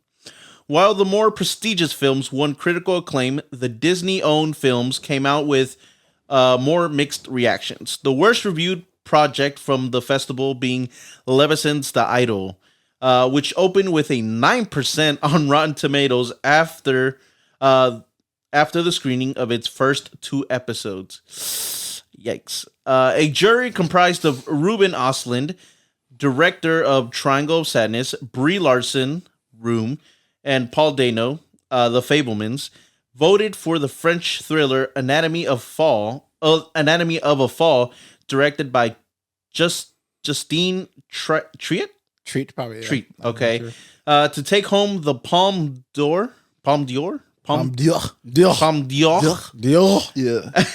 which is the equivalent of a Best Picture Oscar, and the Zone of Interest by Jonathan Glazer won the Grand Prix award, which is the second highest prize at the festival. Anatomy of Falls Best Picture win marks the third time a female director has won the award. What are our thoughts on these reactions, and what do you think? What do you think this gives an idea of what award season will look like later on this year? So, Tree of Wooden Clogs won the Best Picture, pretty much, right? Like a long time ago. Oh, That was I'm the fucking first one. reading. That was a long ass time ago. I'm fucking reading. Let me hold up. Let me pull it up. It was a fall Anatomy of a Fall one. The Pomme d'Or. Who's that? It's a French film. Yeah, I don't Do they know. have home court advantage? I'm just kidding. I mean, maybe they did. But to me, I don't know, because I don't know what that one is about. Right. It's about like a guy falls down from his like apartment or something. I vaguely know the plot, but he falls down, and then there's like a whole like court case on what happened to it. And I think the lawyer was her boyfriend, her girlfriend, his girlfriend or something. I believe so. And she's the one that pushed him. No, I'm just playing. Maybe. But yeah, it seemed interesting from what I haven't seen. There hasn't been a trailer for anything for like most of these projects. So Yeah, Now- that's why I was kind of just like, kind of Now- hard to. Well, I mean, I can talk about Killers of the Flower Moon. yeah, there's a trailer for that.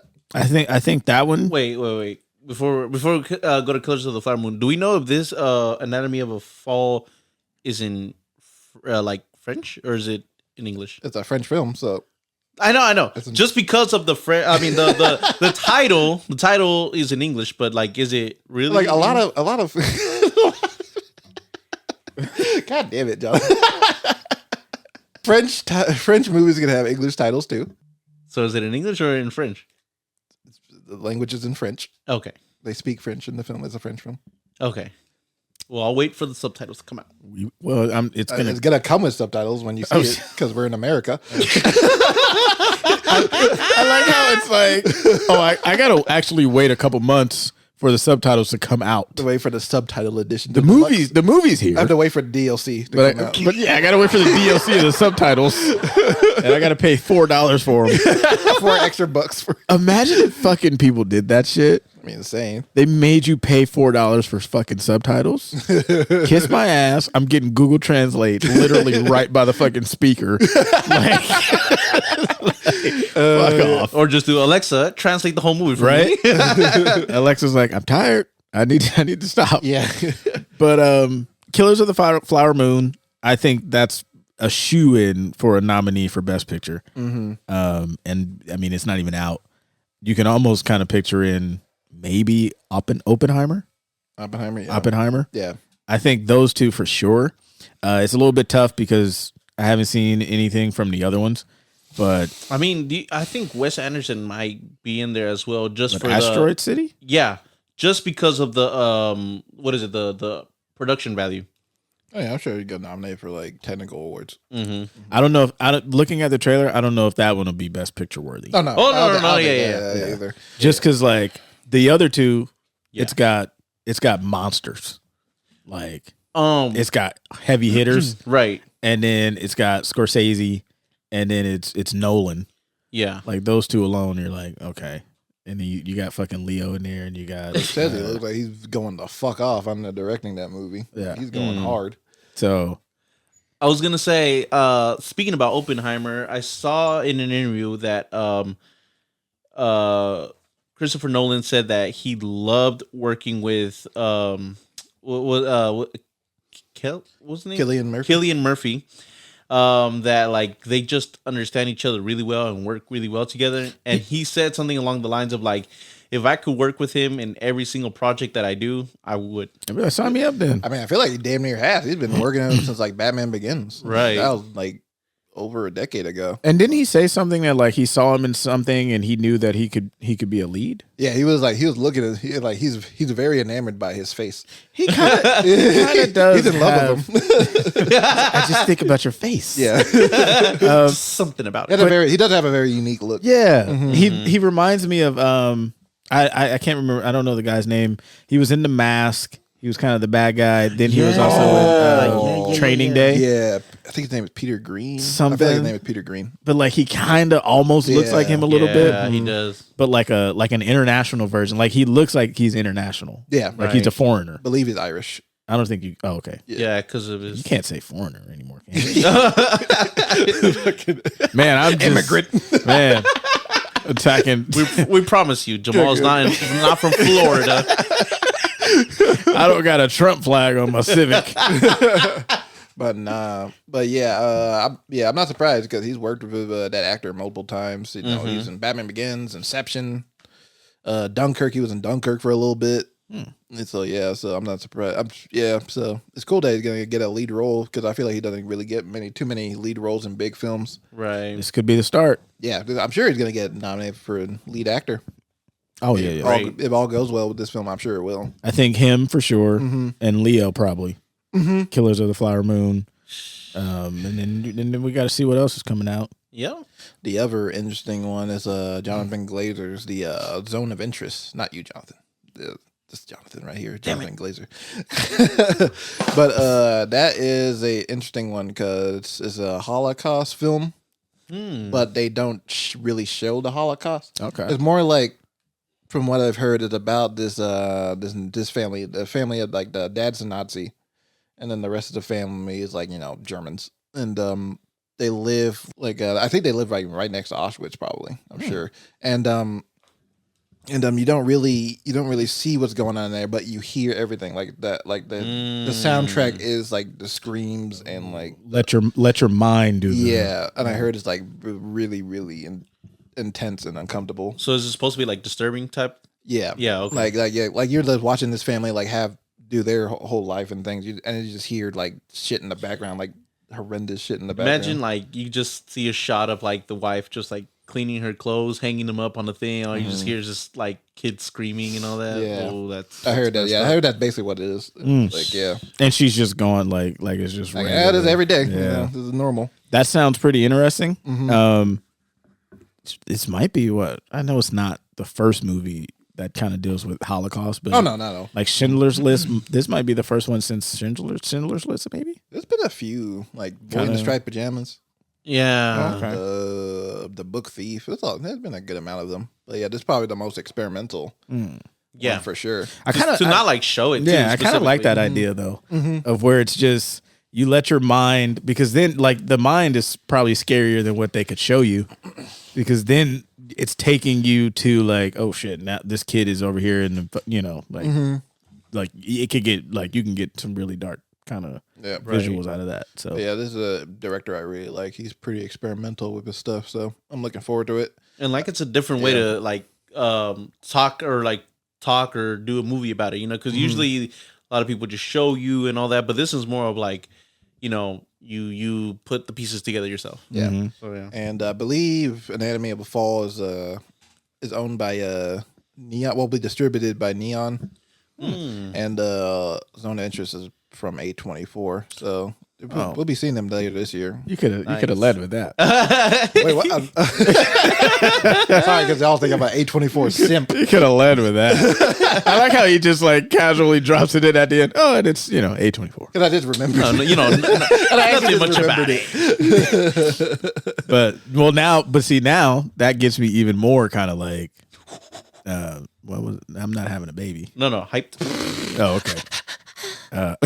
Yeah. But yeah, the other interesting thing is the Idol show. Because I know we talked about it before, and that's coming out soon. 9% on Rotten Tomatoes. Now, Crazy. Jeez. I I think think it went up a little higher, but not too much. I was gonna say I think where the problem is with that show is like maybe the disagreements between the director and the Weeknd, right? Is that what we had the said? original director Oh, okay, yeah. left, and then Sam, the creator of Euphoria, director, and came in and reshot the episodes and did his own thing. Right. I heard it's not very good. It's not a weird depiction of women that are gonna piss off some people. So I know like one scene that happens in the show. I don't know if I should say it on here, but you wanna I don't know, we should have like a spoiler alert or like trigger warning. I don't know. I'll do a spoiler. Spoiler alert. Trigger warning. Trigger warning. So the Trigger star, warning. so the star Lily Rose Depp gets like a boob. Is this supposed to be artistic? How did that even get greenlit here? It's supposed to drive the story. It's supposed to show the seedy darkness of Hollywood. In the weekend, he created this. The Weeknd is a co-creator. Yeah, he this is his baby. I knew he was a little pretentious little freak, Right? and he also I need to show the focus more on me. Like As I that's one of our finest as he finishes, the camera pans up cinema. He felt so proud. in scene. I don't know. How do you sit in the fucking writer's room and say, come up with this idea? He's like, this is genius. I feel like there probably wasn't even a writer's room. It was just him and It's just Sam him. Levinson. Like- Him and Sam Levinson like, yeah. I kind of wish it was a writer's room, and he comes in and he just puts it on, right? He goes to It's on the Pornhub. whiteboard. He just puts it on. He says, "This is what we're doing." I feel like Somebody in the room, what do you mean this is what we're doing? We're about to do that right now? We're going to draw straws. Whoever's got the shortest straw. I don't know. It's like Sam. I don't know. Sam Levinson's an interesting guy because I'm like, he's a talented director for sure. Directing Euphoria and stuff because like he does some great shit on that. But like, there's some stuff in his writing where I'm kind of like, I don't know. And- I don't know. He should have done that. And this is Johnny Depp's daughter, right? Yeah, Lily Rose Depp. She's And playing- she was like, okay with this? She just said, oh, she's like, all right. You gotta do what you gotta do. she was just like, yes. That's wild as shit. What's your opinion on him, Jonathan? Because I know you're a big Euphoria fan. I mean, I like the I show think- too, but I I'm mean, like, there's some things that Yeah, I mean, I just think that Sam Levinson's like, where's the line and how far can I push it? I want to see If what it he makes looks sense. like. it looks like a coke fiend. I mean, if he's coming up with shit like this, Like you can look in his eyes, like, yeah, you're pretty fucked up. oh yeah, like 100%. This guy is into some weird shit. I feel like, he's trying to make a name for himself and he wants to be known like from something crazy. So I feel like he's like going as close to the line as he can. wants to be the provocative guy. Yeah. Yeah. We'll see. If they're verging on porn, might as well just be porn. Yeah, because when you said it, that wasn't. That was not even on my radar. I was gonna say something. Something less tame, Right? I mean, more tame. But yeah, so that's the Cannes Film Festival. The Idol comes out like the next few weeks, I think. So Like June or July or yeah, something. Like that. yeah, we're gonna watch it. We're gonna watch it. Lord have mercy. When I watch, we can at least. I think the first 2 episodes are gonna drop, so we can at least watch that. June 4th. Actually, this Sunday. Oh, Oh, This damn. Sunday. fuck! Yeah, okay, we're gonna watch it. We gotta like just see how it is, because I'm like, because it seems it does, I don't know. I think it's pretty. It looks pretty bad to me. Like it's filmed. It looks like it's filmed well, but I'm just like, I don't know if I need this. Like, Yeah, it just looks. Is it wrong It to looks say like I you're have trying to very like- low expectation of The Weeknd's acting? no, not wrong at all to say that. Okay. I don't have high expectations for. I've seen what he's done in Uncut Gems. Like, he's just playing himself. Like, I don't know. That's all he can play. The hardest thing you can do. But yeah, okay. So this Sunday we're gonna watch it and report back. See how the Bukkake scene went. Is that in like the first episode? It might be, yeah. I think it's like the first 2 episodes, yeah. God, what if they open with that? That's the worst thing. Everybody turns it off. Right? Like, I didn't know. Did we just go on the Pornhub?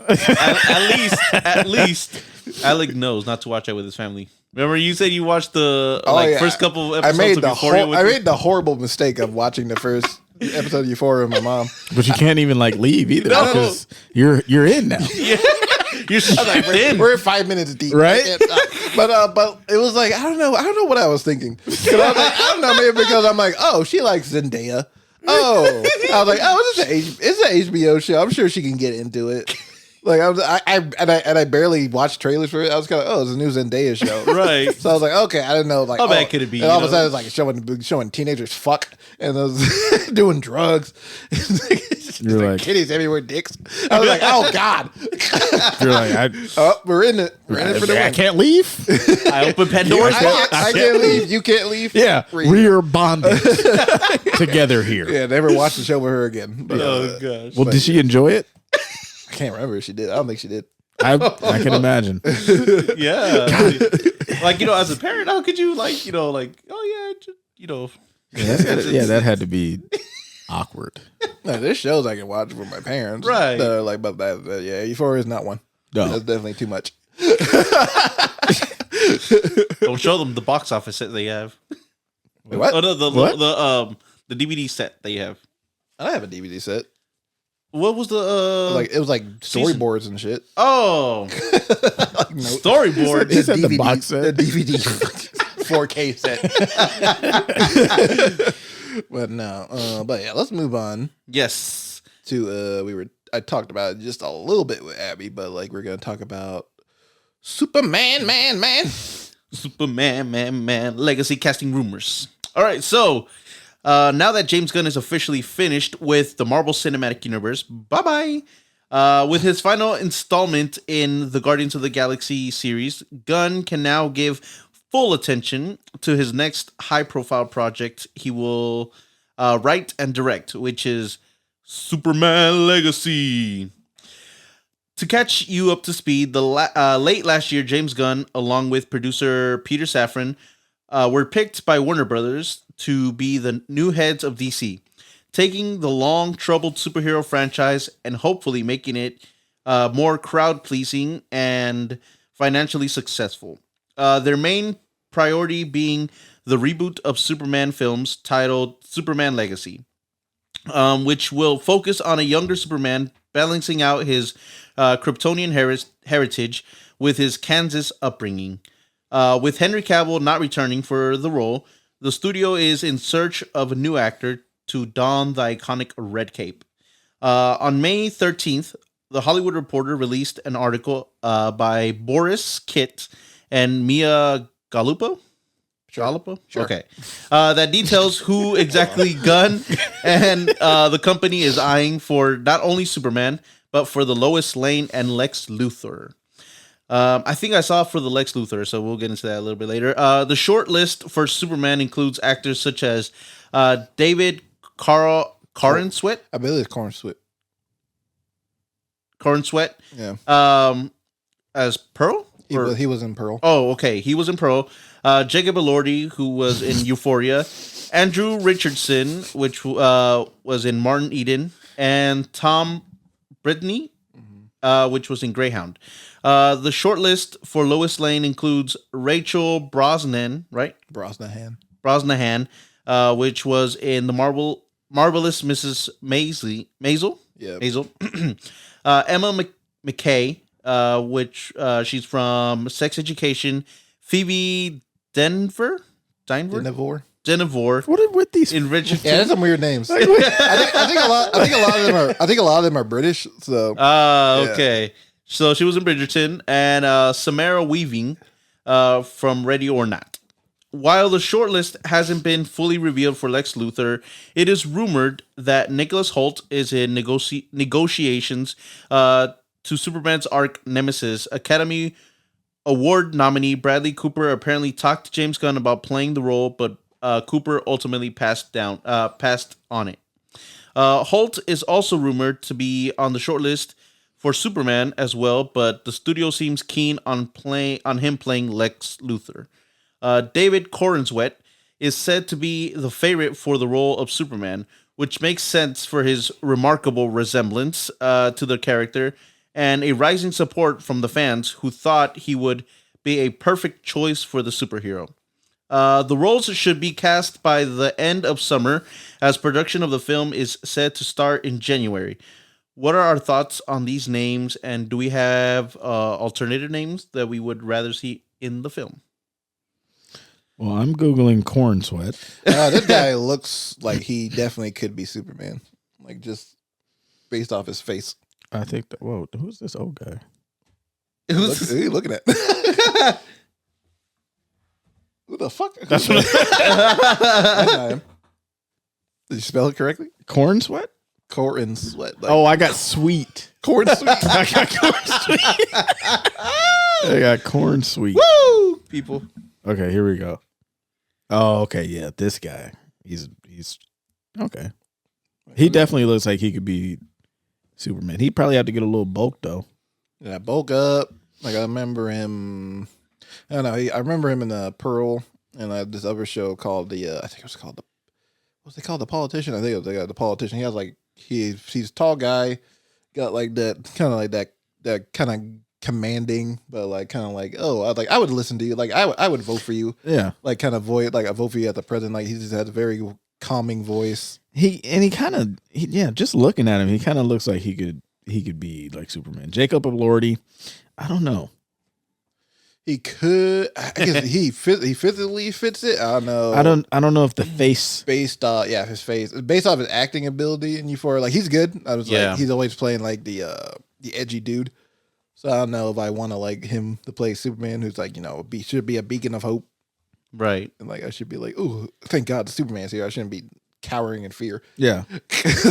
I don't know why, but I feel like if Jacob Elordi were to be the Superman, he would be like that dick superhero, like a Homelander. Yeah. I don't know why. I just get that vibe from it because of all the characters young that he's Homelander played. or something. This Tom Brittany though.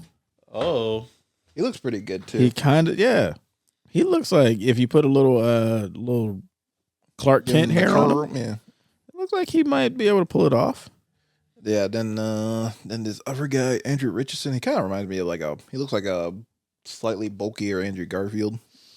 So maybe they both names are Andrew. A pass on him. I don't know if it's a pass, but I'm just like I can't say it's a pass just because I don't know. I haven't seen his work. Yeah. So I mean, well, yeah. I can like base him off of physical looks. Well, I mean, how are we not? considering Zachary Levi? He is a beacon of hope. I mean, No, he's fucking not. I mean, shouldn't he be on the short list? It's great. Zachary Levi as a young Superman. Yeah. Yeah. No, thank you. He had his chance with Shazam. Damn. Oh my god. Oh yeah, Jonathan, turn on the light real quick. This guy's name is Tom Brittany too, by the way. Yeah. Nothing wrong with that. There's two. Yeah, I think the last two got Andrew Richardson and Tom Brittany are British dudes. Yeah, no, we need to get Superman played by an American. Right. We need America. He's from Kansas, damn it. Kansas, man. But that Tom Brittany dude, he's British, but he looks like he could be like a all-American like football player type. Mm-hmm. Oh. Yeah, so maybe he'd be good for it too. And then Lois Lane. I had a short list for Lois Lane includes Rachel Brosnahan, who's on Marvelous Mrs. Maisel. I've never seen the show, but when I've seen her, she kind of got like that spunky attitude. Yeah, that's required for Lois Lane. Because I'm just looking at a picture of her on her IMDb, Yeah. and it definitely looks like she's got that quirky kind of. She don't take no guff Yeah. kind of attitude. Emma McKay. Man, a lot of these British actors, she definitely looks like she probably could. I definitely like Nicholas Hoult for Lex Luthor. He's a Passing really over the women. Okay. Yeah, right? no, God damn. no, because like that's We were one of- getting to him. Oh, my bad. It's like I'm typing the women, and I'm trying to see what they look like. And then he's like, fuck him. Oh, yeah, okay, so this man. He's like, Emma McKay, she kind of looks like Margot Robbie. a little bit. Yeah. Yeah, as I what's the named her? Mm-hmm. And then Nicholas Hoult. I guess we can get to him now since Jonathan wants to speed run Thank for these you. women. Where's this guy from? God, where is he from? He's done a lot of shit. He was in The Menu. Oh, there. Yeah. There it is. X-Men First Class. Actually, I played Beast in the X-Men movie. Yeah, he's been in a lot of Yeah, stuff he's for been a in a long lot. time. Wait, And- Nicholas Hoult. Yeah. Yeah. I think I said he was like one of my Yeah, picks he for did. Superman like back in an earlier episode. Mm-hmm. I'm And I interested definitely in could still see him as Superman. Mm-hmm. But if not, I think he could definitely play a good Lex Luthor. Oh yeah. Mhm. You know, he can definitely play either role. That's how good he is. Bradley Cooper is also extremely interesting. But I he would have passed on it, never. though. Yeah, He passed did. on Yeah, me. I was like, I could definitely see because Bradley Cooper worked on the Guardians films with James Gunn, so Yeah. I'm not surprised that he asked him if he wants to play the role. But yeah, I can see that definitely. I could probably see why he passed though. Yeah. like he wants to do You more probably of his don't own want to thing. get tied back down tie it into. back up into a franchise. Yeah. He probably wants to direct again too, right? Oh yeah, he's directing a new movie coming out. I think later this year. Okay. Yeah. So, but yeah, Has he ever played a villain, Bradley Cooper?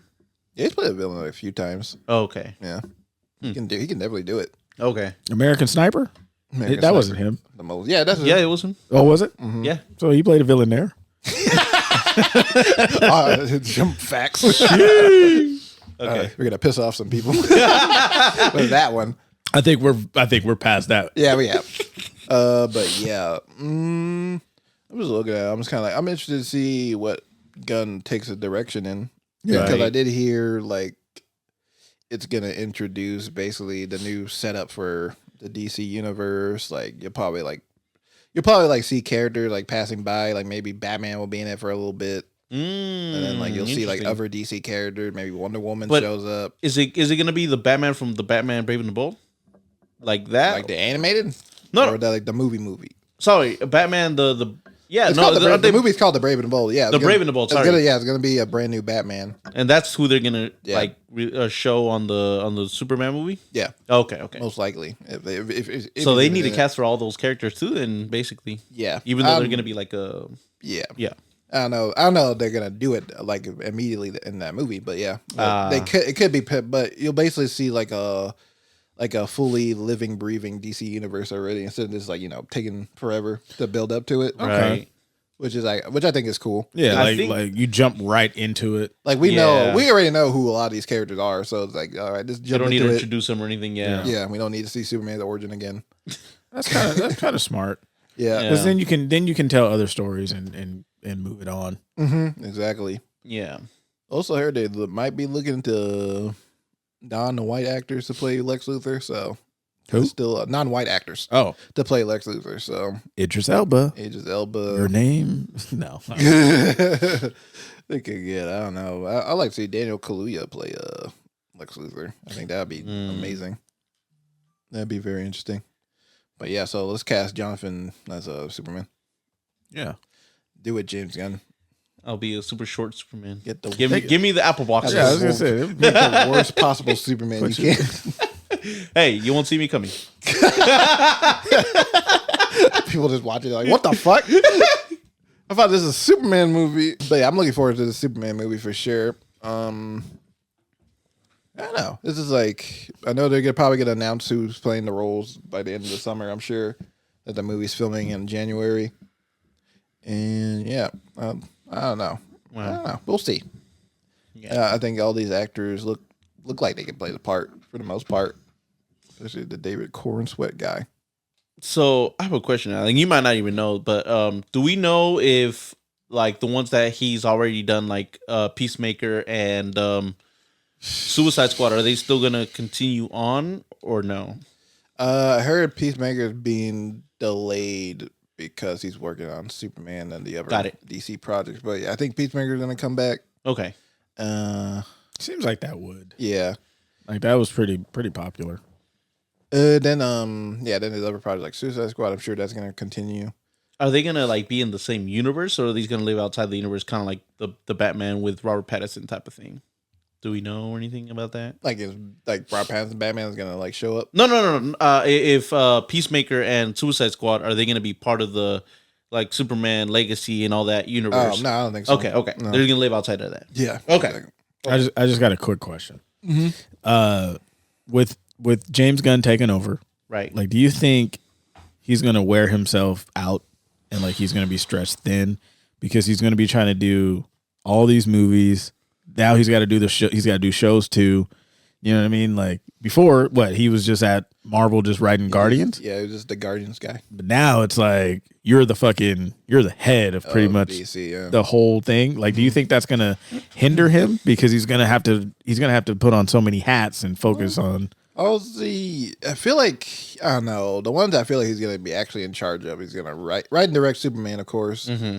He's gonna probably write. I don't know if he's gonna direct more episodes of Peacemaker, but I'm sure he's gonna be involved in the creative process for that. Right. And then for the other stuff, like he's probably just gonna be like a producer. He's gonna like guide people, like so let them do their own thing. Because I think he's focused more on like letting the creatives, the directors on each project do their own thing with it. And it's like, of course, follow like a certain guideline, but like still like make their own unique choices on it. Yeah. So he could wear himself out in the next 5 years.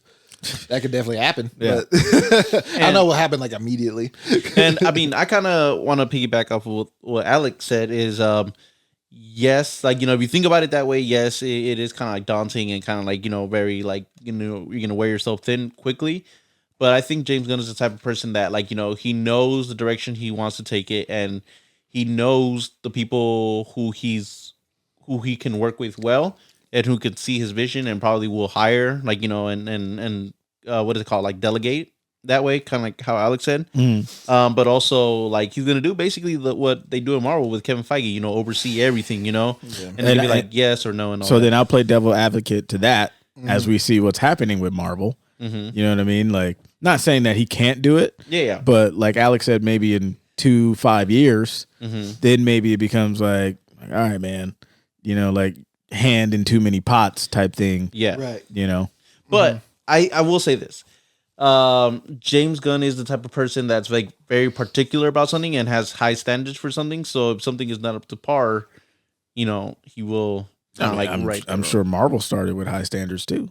Oh yeah. I'm just playing devil's advocate. Right. And I'm just I want to see these movies fail. I want to see the end of superhero. I definitely get what you mean. Yeah. where it's just like it's like a good point. Like he could come out and just create bangers like the first 2 years or whatever, 3 years, and then it becomes like, oh, we need you to do this one and this one and that one, and then like he might produce one here, but then it's like, nope, we need you to write this new Superman, write this new Batman. Yeah. You know what I mean? Where like it starts out great, like how Marvel kind of started out, and then it fizzles. Fizzles out, yeah. I mean, he can learn from the mistakes of the MCU. So That's true. Right. That's true too. Yeah, they definitely made plenty of mistakes, especially the last like 2-3 years right now. So especially with their writing. Because hold on real quick, because I know, but I thought about it. No, go ahead. Because then I also feel like it could be a little bit tougher too, because I feel like we kind of are in that little superhero fatigue, and now here comes another big plethora of like superhero movies and shows where it's like I almost feel like he has to go a little bit extra harder just to get people to be like to come back. You know what I mean? Because Marvel, they've been dominating, and like they put out shit like the fucking like the plague.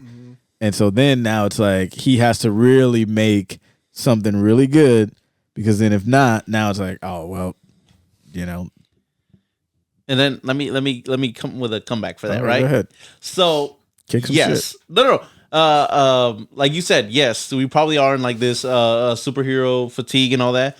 But one thing I will say about James Gunn is he can turn a superhero project and turn it to where it doesn't feel like a superhero project. And I'm not saying he can't. Right. But I'm just saying, one, these have to be good. Right. Like he can't come out and have a subpar Superman. yeah, they can afford to have shitty movies. You know what I mean? Yeah. Right now. So like, at Marvel he could do that because they've been there. But DC, they're trying to get back to like some prestige, and you can't come out the gate and Superman is trash, because now you're already put yourself behind, and now the Batman that he's writing, it's like, okay, now this one has to be, you know what I mean? Yeah. So I'm just wondering like if that pressure, like not saying he can't live up to it, Right. but like if eventually it's like, damn, like all right, it because it's gonna happen. You know what I mean? According to people who have seen The Flash already, I'm sure, Jonathan, you've been seeing like a bunch of people reacting to The Flash.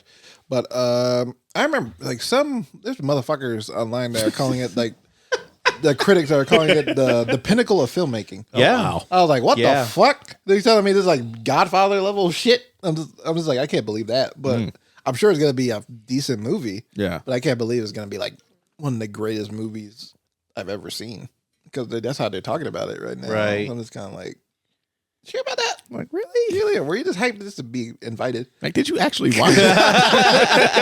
It's like, it's interesting. So I feel like the Flash is going to be like the start of like a better turnaround for them. Maybe. So we'll see. From the hype and all that, yeah. Yeah. But the other question I have there, if you had a chance, James Gunn called you up and said, I want you to make a DC movie, and you can make any character. You can make a movie about any character you want. Who would it be? I mean, for me, I'm going to say Batman. Oh yeah, we need more of those. Yeah. We don't, but but I mean, yeah, I get that. I would kind of do. Well, shit, Joker's out there too. Yeah, but I would probably do Batman.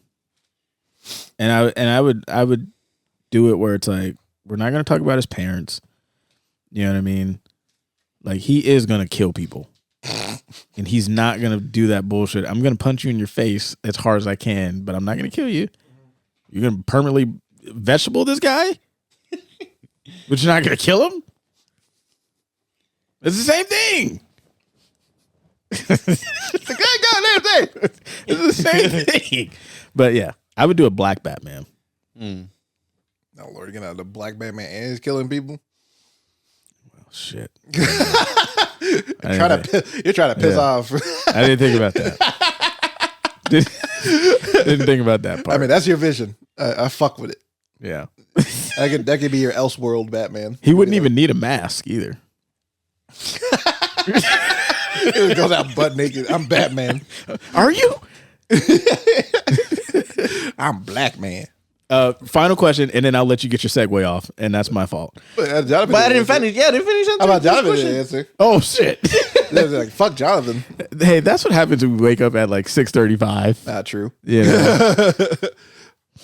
Sorry, I'm just trying to find Okay, the so name. then I'm going to ask my question. Do we see? He's looking up DC characters. No. I was looking up the name of a specific actor, but okay. Go. Do you have them, or do you have Yeah. your? Okay, go ahead. So I have 3 that I have in mind. If I were Here we to, go. no, hold on. Number 1 would be Green Lantern, but not like the Al Jordan one. I would do John, the one from John Justice Stewart. League. John Stewart. Yeah. Specifically because I've been watching some of like the old Justice League show on Netflix, the animated one, and I like kind of like, you know, there was an episode of like where it was John Stewart was walking in the hood and like, you know, seeing all like, you know, The Daily Show, Jon Stewart. No, the Green Lantern. Green Lantern. And so like it was really cool, you know, to see that, and then like him pulling out the ring and like, you know, turning into his green suit and all that scene. Yeah. So that also what was it? John the Martian.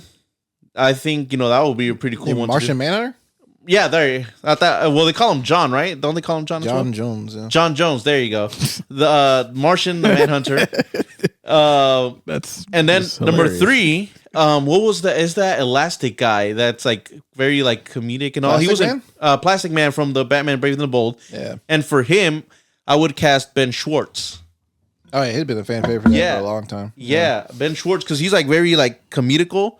And Comedical. but or like he's a very comedical character. Comedic. Yeah. Comedic. Sorry, he's a very comedic character, and like he doesn't take himself seriously type of, you know, character.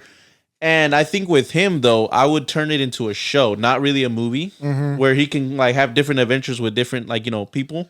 And yeah, you know, I think he can play that character really well. Yeah, I can see Gunn pulling that off Yeah. for sure. So, Yep. real quick, Yeah. just my question: do you guys think, just yes or no, DC with James Gunn, these movies, the slate is going to take over Marvel? There's a chance. Okay, I think so. Yeah, there's a good chance. Yeah. but you can't do that without. The writers. I answered mine. It's like, Oh, you did. I didn't. Wait, what? I didn't say yeah, who. your character. Damn it, Jamal, you got My me. bad. I told you, man. 6:35. Jamal said, I'm gonna do Batman. Fuck the rest of y'all. Okay, go ahead, Alec. I'm so sorry. But nah, there's a section of DC that recently came back in the comic books recently, and I've been collecting them. It's called the Milestone Universe. It's a subsection of DC, and Milestone was created by these black comic book writers and artists, and basically like showing like a more realistic depiction of superheroes, and you know, black led superheroes, and one of them is a character named Static, and a lot of people probably know him as Static Shock from the animated TV show from like the early 2000s. And that was one of my favorite TV shows growing up. And I've been reading the comics again recently because they released the older comics that came out in the 90s and then the newer ones that have been coming out in like the last 2 years or so. And I would like to do a movie about Static for sure and kind of like jump point to the Milestone universe.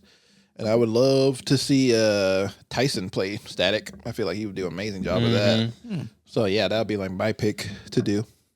Yeah. I have a question about that. Did they do a show on him recently? Like on like CW or something like that? One of those? No? No, I mean, you're confused with Black Lightning, probably. There you go. Another black character with electric abilities. I don't know why I thought like, okay, yeah, go ahead. But yeah, that'd be my pick for sure. Is like Static comic dealt with a lot of like issues, like real issues like gun violence and even like, you know, like having like unprotected sex, like things like that. It just went through like a lot of like real life issues like a teenager would go through. So it'd be very interested to see in a film and other characters in the Milestone universe like Hardware and they basically have their own black version of a black Superman called Icon. Idris Elba. I mean, Idris Elba could definitely play Icon. He looks enough like the character, and he could kill it. So, But you can't make that without the great writers, the great mind of writers. So we're going to give a quick update on the writer's strike. So the WGA strikes is past its fourth week with little progress of an end in sight. Several more films and TV productions were delayed, including Marvel Studios' Thunderbolts, which is being rewritten by Beef creator Lee Sung-jin, HBO's smash hit The Last of Us, Son of a bitch, and HBO's other high-profile series Euphoria. Marvel Studios' Deadpool 3 is set to still be going through principal photography, but Ryan Reynolds will not be able to improvise with his usual one-liners as he is a member of the WGA. You might as well not even. Like this, halted until you can. Right. Yeah, like because that's how those movies were made. Like, you know, what's the point of him even just staying on script then? I feel like they're just filming the action scenes. Oh, that makes sense. Yeah, get those out of the way. They're like, hey, No dialogue. we got to get a bunch of shit done, though. I mean, he's wearing a mask the whole time. Yeah. So like, might as well just like dub in, Right. little yeah, one-liners later. Yeah. That's probably what they're thinking is. But how is Thunderbolts being rewritten by the Beef creator? Is he not part of the WGA? Oh no, he had he was rewriting it before the strike went on. So yeah, I don't know if he finished the script. I mean, I'm assuming they finished the script, but it was because I think they had another writer on it before him, and it was being rewritten earlier this year by him. But Last of Us now is being pushed back. Yeah, or on hold. yeah. So many many celebrities such as Colin Farrell, the cast of Ted Lasso, Pete Davidson, and Lil Wayne, among others, have supported the protesters. Hold on. One of these things is not like the other. How do I put it in there? And I'm not talking about Lil Wayne. Pete Davidson? Yes. He writes his own jokes. He is a writer. Yeah. He writes his own shows, his movie. So he's part of the WGA. I'm pretty sure. Yeah, I'm not King saying of Staten Island? Honestly. Lil Wayne just sent I think he sent a food truck over there to the Look at that. protesters. That's nice. He has jack shit to do with this. Well, he writes. Commander Wayne. He writes He has his own freestyles, his own flows. He writes his own freestyle. Do you know what you're saying right now? No, I butchered that. Okay. Don't do that. At a Boston University graduation ceremony, CEO of Warner Bros. Discovery, David Zaslav, came to stage to deliver an alumni speech where he was greeted with chants to pay his writers from the audience, along with a plane passing by that displayed the sentence. With the looming threat of a possible SAG strike approaching, how long do we think these studios will keep holding out? I wouldn't give it more than a month. They can't. No. Last one lasted 3 months, like the writer's strike, I should say. Really? Yeah. So I don't know. Some people are saying it could last for the rest of the year. Wow. Yeah. Man, that would push so Everything. much stuff back. No, especially if SAG gets involved. That's I mean, they just give them what they. Well, that's just negotiate enough to where they can come to an understanding and just a balance. I'm not gonna say just give them everything they want, but just think about your product. Think about your money that you can make instead of just holding out on shit and wasting that money. It's so kind of when you think about it, it's kind of mind blowing because you need the writers. Mm-hmm. You don't even have content without them. It's like you should be doing literally everything you can to keep them happy. It's fine. We have AI. That's probably what they're thinking. The old ass man. That's what wrote the machine. The old ass man, but They're like, how do we use it? Chat GPT. How do we get on there? I'm hacking the mainframe. But how long do we think the studios will keep holding out? Yeah, I'd probably say I don't. Maybe 6 months is a long time though. That is extremely long. I mean, a month is a long time for a production of a Hollywood production. So I think I'd probably say 4 months max. Okay. Wow. I think eventually they're going to be we can't do it. Yeah, I can see maybe when SAG does eventually go on strike, I think they'll start turning things around. Yeah. Like, we can't do this. Yeah. I mean, I think right now they're like, it's just the fucking writers. But like you said, once SAG gets in there, then it's kind of like, oh shit. All right. Exactly. Yeah. Like you guys are serious. You guys are for real. Yeah. Oh, you guys are for real. I mean, I could just call up Ryan Gosling. Right. Right. Like, I mean, I'll scab. Be a scab. Be a hoe. Yeah, Be a little hoe. Bank account will thank me though. No, it won't, because that's why they're trying to get paid. Yeah. They'll give you the low. Everybody, you're not part of WGA. They're gonna give you like they're not even gonna give you food. They're gonna give you like they're gonna give you the lowest of the low. They're gonna give you a pat on the back. You give me fucking shoestrings. Thanks. Yeah. Thanks. They're giving me a pin. They haven't called you by the right name. They're gonna be like, thanks, Jamal. Jamal. Like, so the check is coming, right? Never does. Check is coming. No, I expect a thank you card. Look here, take this fucking piggy bank of just pennies. Yeah. and fuck off. Oh shit. I wouldn't scab. To be clear. Just to be clear. What do you think of it, Jonathan? I mean, it's simple. All they have to do is just meet them halfway, or at least meet some of their demands. Like, it's not outrageous what they're asking for, So just do that. We can all go back to watching our shows, and, everything's going to go back to normal. Return to the rise of reality television. Right? Flavor of Love about to make a comeback. Flavor of Love. Kardashians are going to be at the peak of entertainment again. They actually just started their new season. Did they? They have more? On Hulu. What are they doing? Yeah. It's just called The Kardashians. But, I don't know. Oh, they removed the Keeping Up. It's just for the Kardashians. They're gone from E. They're on Hulu now. They've upgraded too. Have you Maybe guys, that's why they had to change the name. Have you guys seen the Kim K Skims commercial? No. So, like a couple times during like the NBA playoffs, I'm watching it, and I might be on my phone on the commercial break because whatever. And then the Skims commercial comes on, and Kim's just like laying down. She's literally wearing like the Skims, like the bra and panties. And I suddenly just find myself stopping whatever I'm doing, and I'm just looking at the commercial, and I'm just like, yeah. Kim K does it for you? Hey, if you see the commercial, I'm not saying she's like amazing. Yeah. But she's laying there in some bra and panties. I gotta watch it later tonight. Oh man. But yeah, I don't know. I definitely think for me, I feel like the writer should say, fuck it. Like, you need to give us more than what we're asking for. Oh, go up. Because literally, these are the people who are writing these shows. Right, yeah. You know what I mean? Like, we'll hold out, but where's your content going to come? All these fucking streaming services, you guys are sitting there charging $20 a month, but if we're sitting here chilling and you guys aren't paying us, we're not going to write shit. And then what? Exactly, yeah. You're not going to have content. Silly. You know what I mean? So silly situation. Baby. Silly goose. Yeah. So I would say shoot for the fucking moon and land on the stars. You know? Yeah.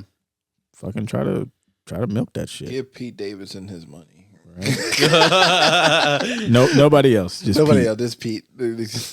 And the cast of Ted Lasso. I love Ted Lasso. It's almost over too.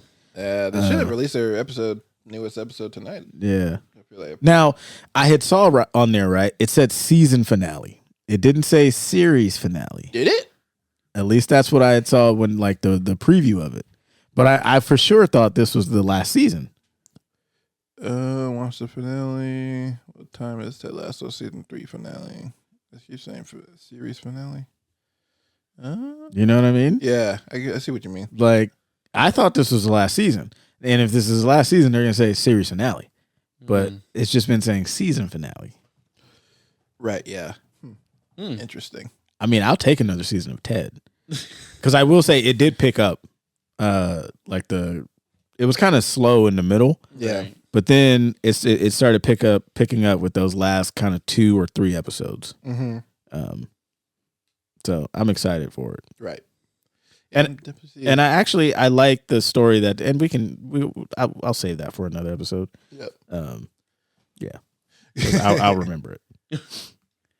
Jonathan's like, oh my god, my shows are ending. Like the Succession and Barry ended the other day. Damn, already? Yeah. What was that, like 8 episodes maybe? 8 or 10. Because I just started Succession last night. Mm-hmm. I had heard about it, and I was like, all right, I'll check it out. But then since they finished, now I can sit there and I can actually just like binge it. So I kind of like that. And then Ted Lasso is wrapping up, and I just finished Love and Death. I was Love and Death. I thought it was really good, actually. I know people was kind of like, their shit's not good. I thought it was decent. I thought Elizabeth Olsen was pretty good. I like Jesse Plemons. Yeah, he's great in it. Have you seen it? No, I only seen like parts of the first episode and it didn't really catch me. I would say check it out though. Yeah, I say give it a watch because they. How can I not spoil it? I mean, I know what happens, but you don't probably don't want to know. Well, but the way that they do it. Yeah. Holy shit. Like the fight, there's a fight scene. I'll say that. And there's a struggle.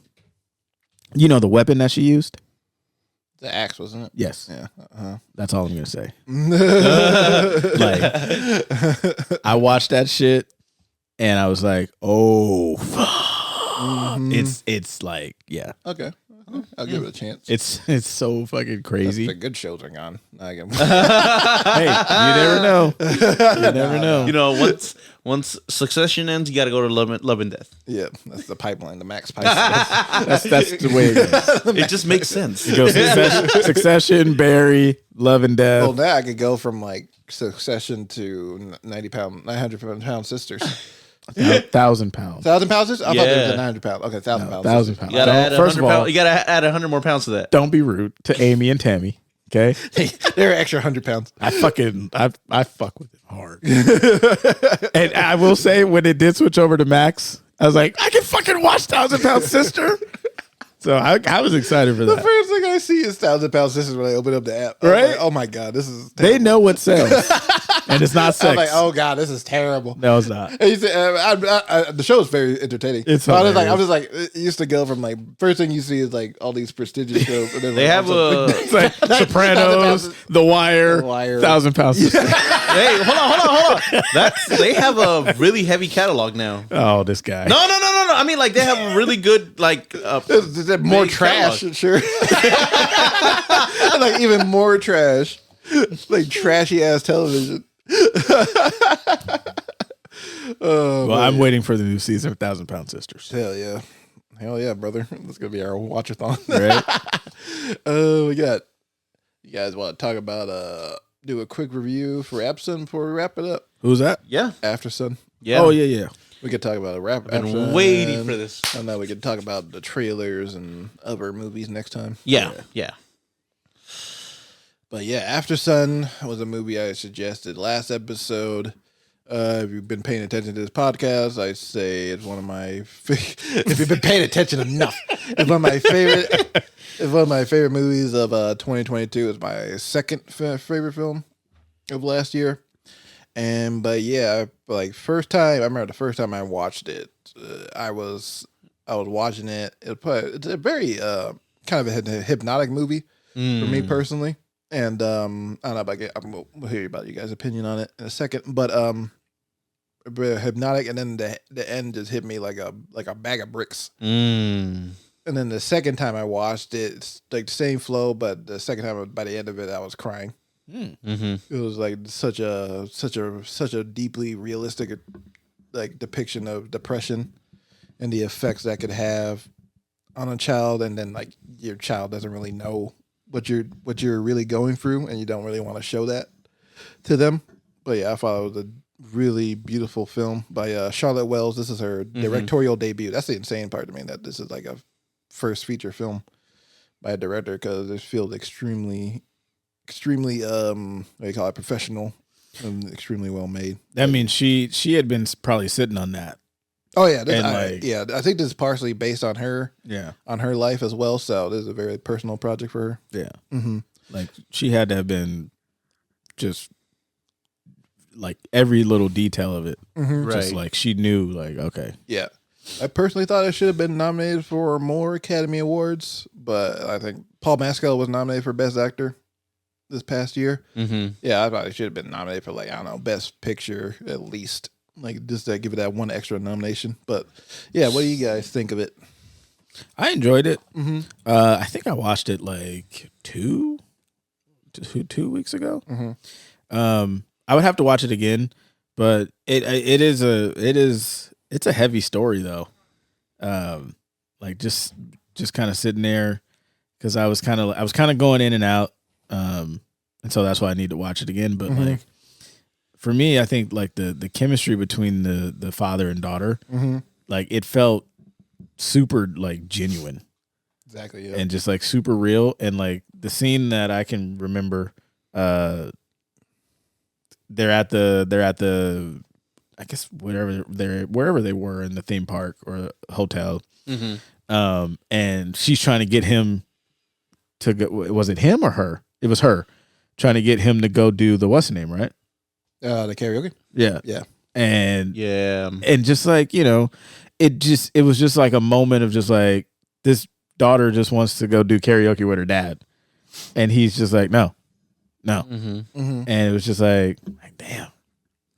But it didn't stop her though. Yeah. And like, so she still goes and she does like the karaoke, but it's just like, man, like she's going to remember, like that's a moment that she'll remember like for the rest of her life and she'll like carry it with her. And like, yeah, there's just that little piece of like, yeah, this is going to like that little moment is going to come back, you know, later on in life. As you kind of see like with the character, we're kind of going in and out of what she's seeing. Yeah, it was really good. I would definitely have to watch it again. I think Paul was pretty solid. Mm-hmm. And you're kind of just waiting for like the moment of like when the older kids come in. You're kind of waiting for that moment of like, all right, somebody's gonna take advantage of her. Yeah. And then That's like scary. and then like it never happens. Yeah. And I'm like, oh, like I enjoyed that because I didn't need that to happen. Oh yeah. Mm-hmm. You know what I mean? I've been out of place. Yeah. Yeah. And I just felt like and I think that's kind of what makes it really good is because you are expecting like all right, these kids kind of been around for her to like them to try to do something, but they didn't. Mm-hmm. And it's a more of the story. Oh, that's the garage. Yeah. I was like, do I need to move my car actually? No, you're good. Okay. But like, yeah, it's like that's not the story. You know what I mean? Like the story is the parent and the child, Mm-hmm. and then like you said, like them kind of dealing with depression, and yeah, I thought it was really good. Yeah. Oh, I give it a mid peak. And if I watch it again, I think second time it will hit for you. Yeah. More. yeah, Yeah. Sorry. Yeah, Jonathan just like looks at you. He's like, No, because I want to be sure that you guys are like, you know, done saying your points. yeah, I wrapped my shit up. That was it. So for me, man, I watched it yesterday night, and man, it hit me hard. You know, I was so confused like majority of the time, but for some reason, because I was like, "What's this about?" I was like, "Okay, come on, like, what's happening? Why am I watching this? What am I like?" Jamal said, I kept on like expecting for the older kids to kind of like take advantage of the little girl or something, you know, something terrible to happen, because it felt very gloomy, you know, even though I had like light moments and all that, it just felt very gloomy-ish and like, you know, very depressing. And then like as towards the end, like the last like 20 minutes, that's when like everything kind of like wrapped together or like came together really nicely in like a bow on a present or something. And like I finally understood it, and like it made me really like sad, and like, you know, I wanted to cry. I didn't cry, but I wanted to cry, and I was like, damn, like, you know, now I understand, if you know what I mean. It did a good job of like capsuling or putting a feeling into a movie, which is hard to do. And they did it really well. What it reminded me of, I don't know about you, Jamal, but it reminded me of that one episode in It's Always Sunny in Philadelphia when Mac or like comes out to his dad. I think that's the name of the episode or something like that, or finds his pride. Yeah. And there's like the last final shot of like Mac dancing and all that. There's no dialogue, no nothing. It's just him doing like a dance, but it's like so emotional. And that episode made me cry. I was like, oh my God, why am I crying? I don't even know why I'm crying. It was just so emotional. I don't know. I was like, Sunny in Philadelphia. yeah. I was like, why am I crying in an episode of like It's Always Sunny in Philadelphia? It's like, but it was just so impactful. Same thing with like, with this movie. It was just so impactful. I went in not knowing what this movie was about whatsoever. I've seen maybe like one trailer, but even in the trailer, you don't know what to expect either.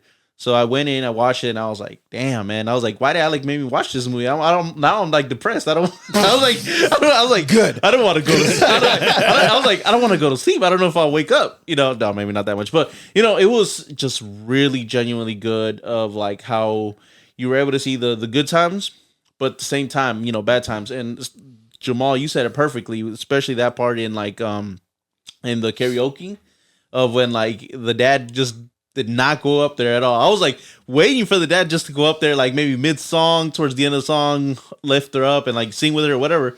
But he just stayed his ass in the seat. It was like, I told you I wasn't going to go. And I was like, damn, I felt bad for the girl because then later on, as she's, older, I don't want to spoil anything, but, you as a like audience think like, damn, how much she be feeling like, remembering all this, how she thought about it when she was young in her eyes. And now that she's older in like, 30s, which was how old he was, is like, what could I have done? Like, I mean, there's no like, there's no context or anything, but I'm assuming, the dad died of like suicide or something, right? That's what I'm assuming, right? Because of the depression and all that. So I'm like, if the dad died of depression and she's like trying to like, grieve and all that, in her mind, was she like, was there anything I could have done when I was younger to help have prevented that? Exactly, yeah. And I was like, damn, I feel bad for her. And that's what hit me the hardest. I'm like, things that we don't notice as kids, like, we're just in our own minds or whatever. And then when we're older, like, damn, I did not notice this. But now that you're older, you kind of like saw the signs, but you just didn't really understand or know what to do or know, or like just brushed it off. And it was just, that's what like, was impactful about this film for me. And like, Mezcal just really, really killed it and knocked it out of the park, and especially their chemistry. Like Jamal said, their chemistry was, rock solid. And that ending sequence, man, that really hits you hard, especially when it's like the dancing and then like the flash strobing and like, you kind of are seeing a little bit of what's happening. I was just like, man, this is a work of art. Yeah, I'm gonna have to watch it again. Well, no, just because I watched it, like I said, like 2 weeks ago, and then I watched like other stuff in between. But yeah, definitely have to. It's very slow. I will say that it's very slow, but I don't know. I was just again waiting to see what this was like. Well, like how does it wrap up? And that's when like like everything kind of put together. So if you don't watch it, like kind of like just sit there and watch it, you kind of miss the marks and all that. I think personally, but yeah. What do you give it? Oh, I give it a peak. But yeah, I assume yours is. Mine the Peak Cinema. Okay. That's why I say a quick thing about it. It's like, this Paul Mescal's character is turning like 30 years old. 31 years old, I believe.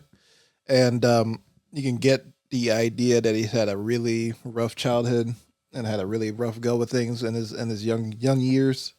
And now that he's turning 30, it's kind of like he feels like he hasn't really done much with his life.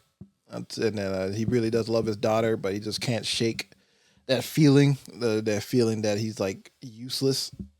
And he just does things to like feel something, like when he's outside smoking and he's like he just like decides to like walk into the water like a little bit late at night. He just wants to feel shit.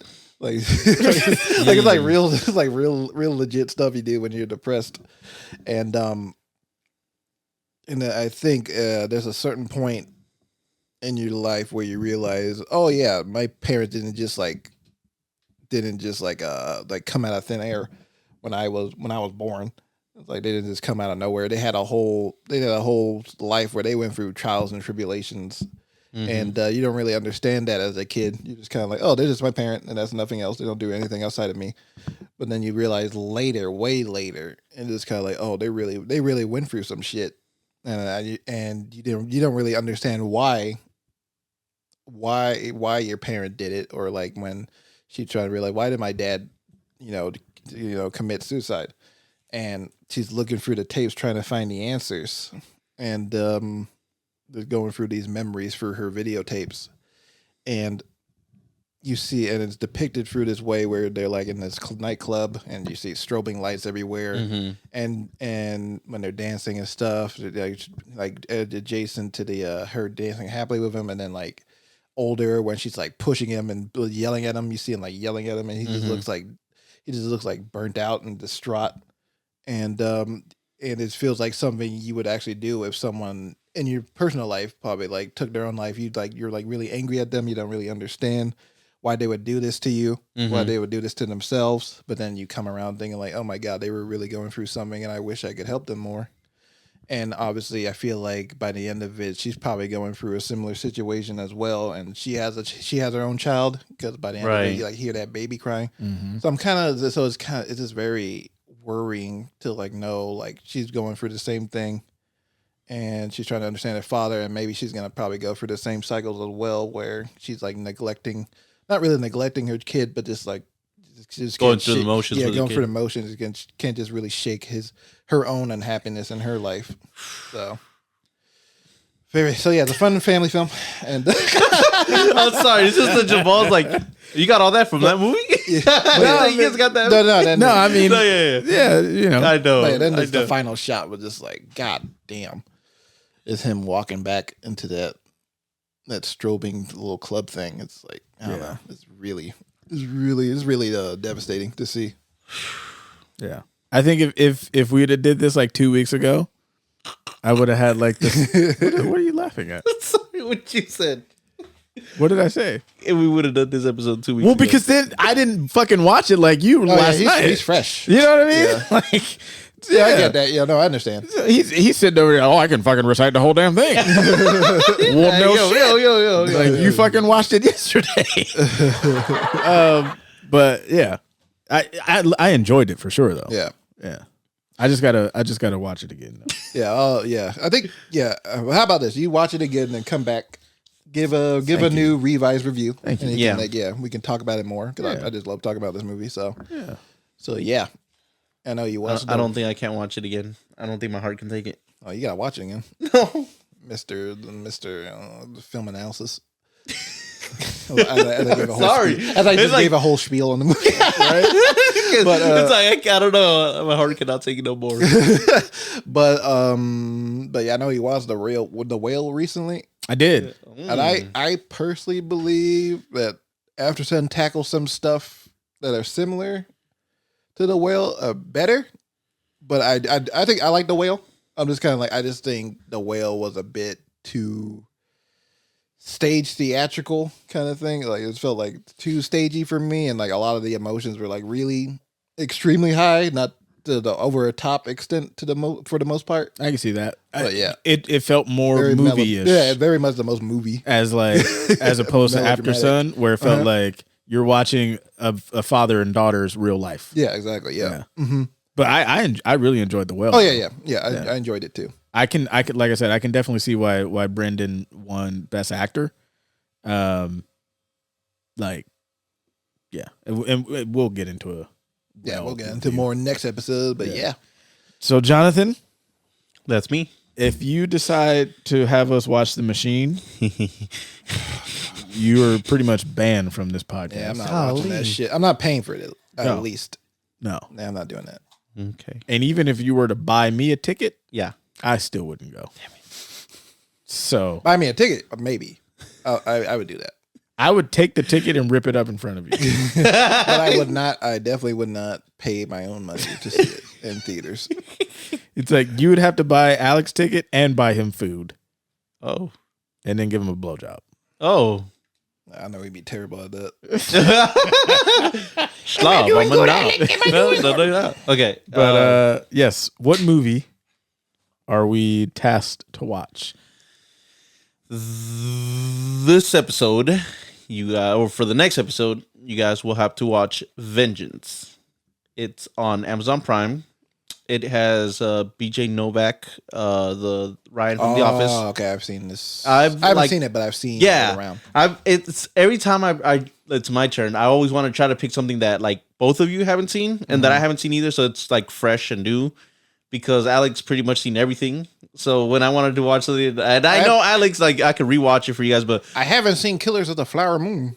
what would that be out? It comes out like October or something. Exactly. I haven't seen that, so fuck you. I was literally gonna think about that. Fuck you for reminding me I haven't seen it. But yeah, I was, I was like, I want, something new for all of us to watch. I saw the trailer for it and I thought it was interesting. And I've seen the show that he has put in Hulu. I think it's called, what was it? Like, It's like an anthology show. Yeah, like where each episode has a different, story. And I really enjoyed it. So I'm very interested in watching Vengeance. And yeah, should be a fun watch, I hope. Okay. So we can check it out. BJ Novak. The Premise was the name of The Premise. There you go. Yeah. It's a really good show. It's got a good cast, looks like. Yeah. Issa Rae. Oh, okay. I know she was in it. John Mayer, really? As John, too. As John. As Needs to John. himself. Not John Mayer, as John.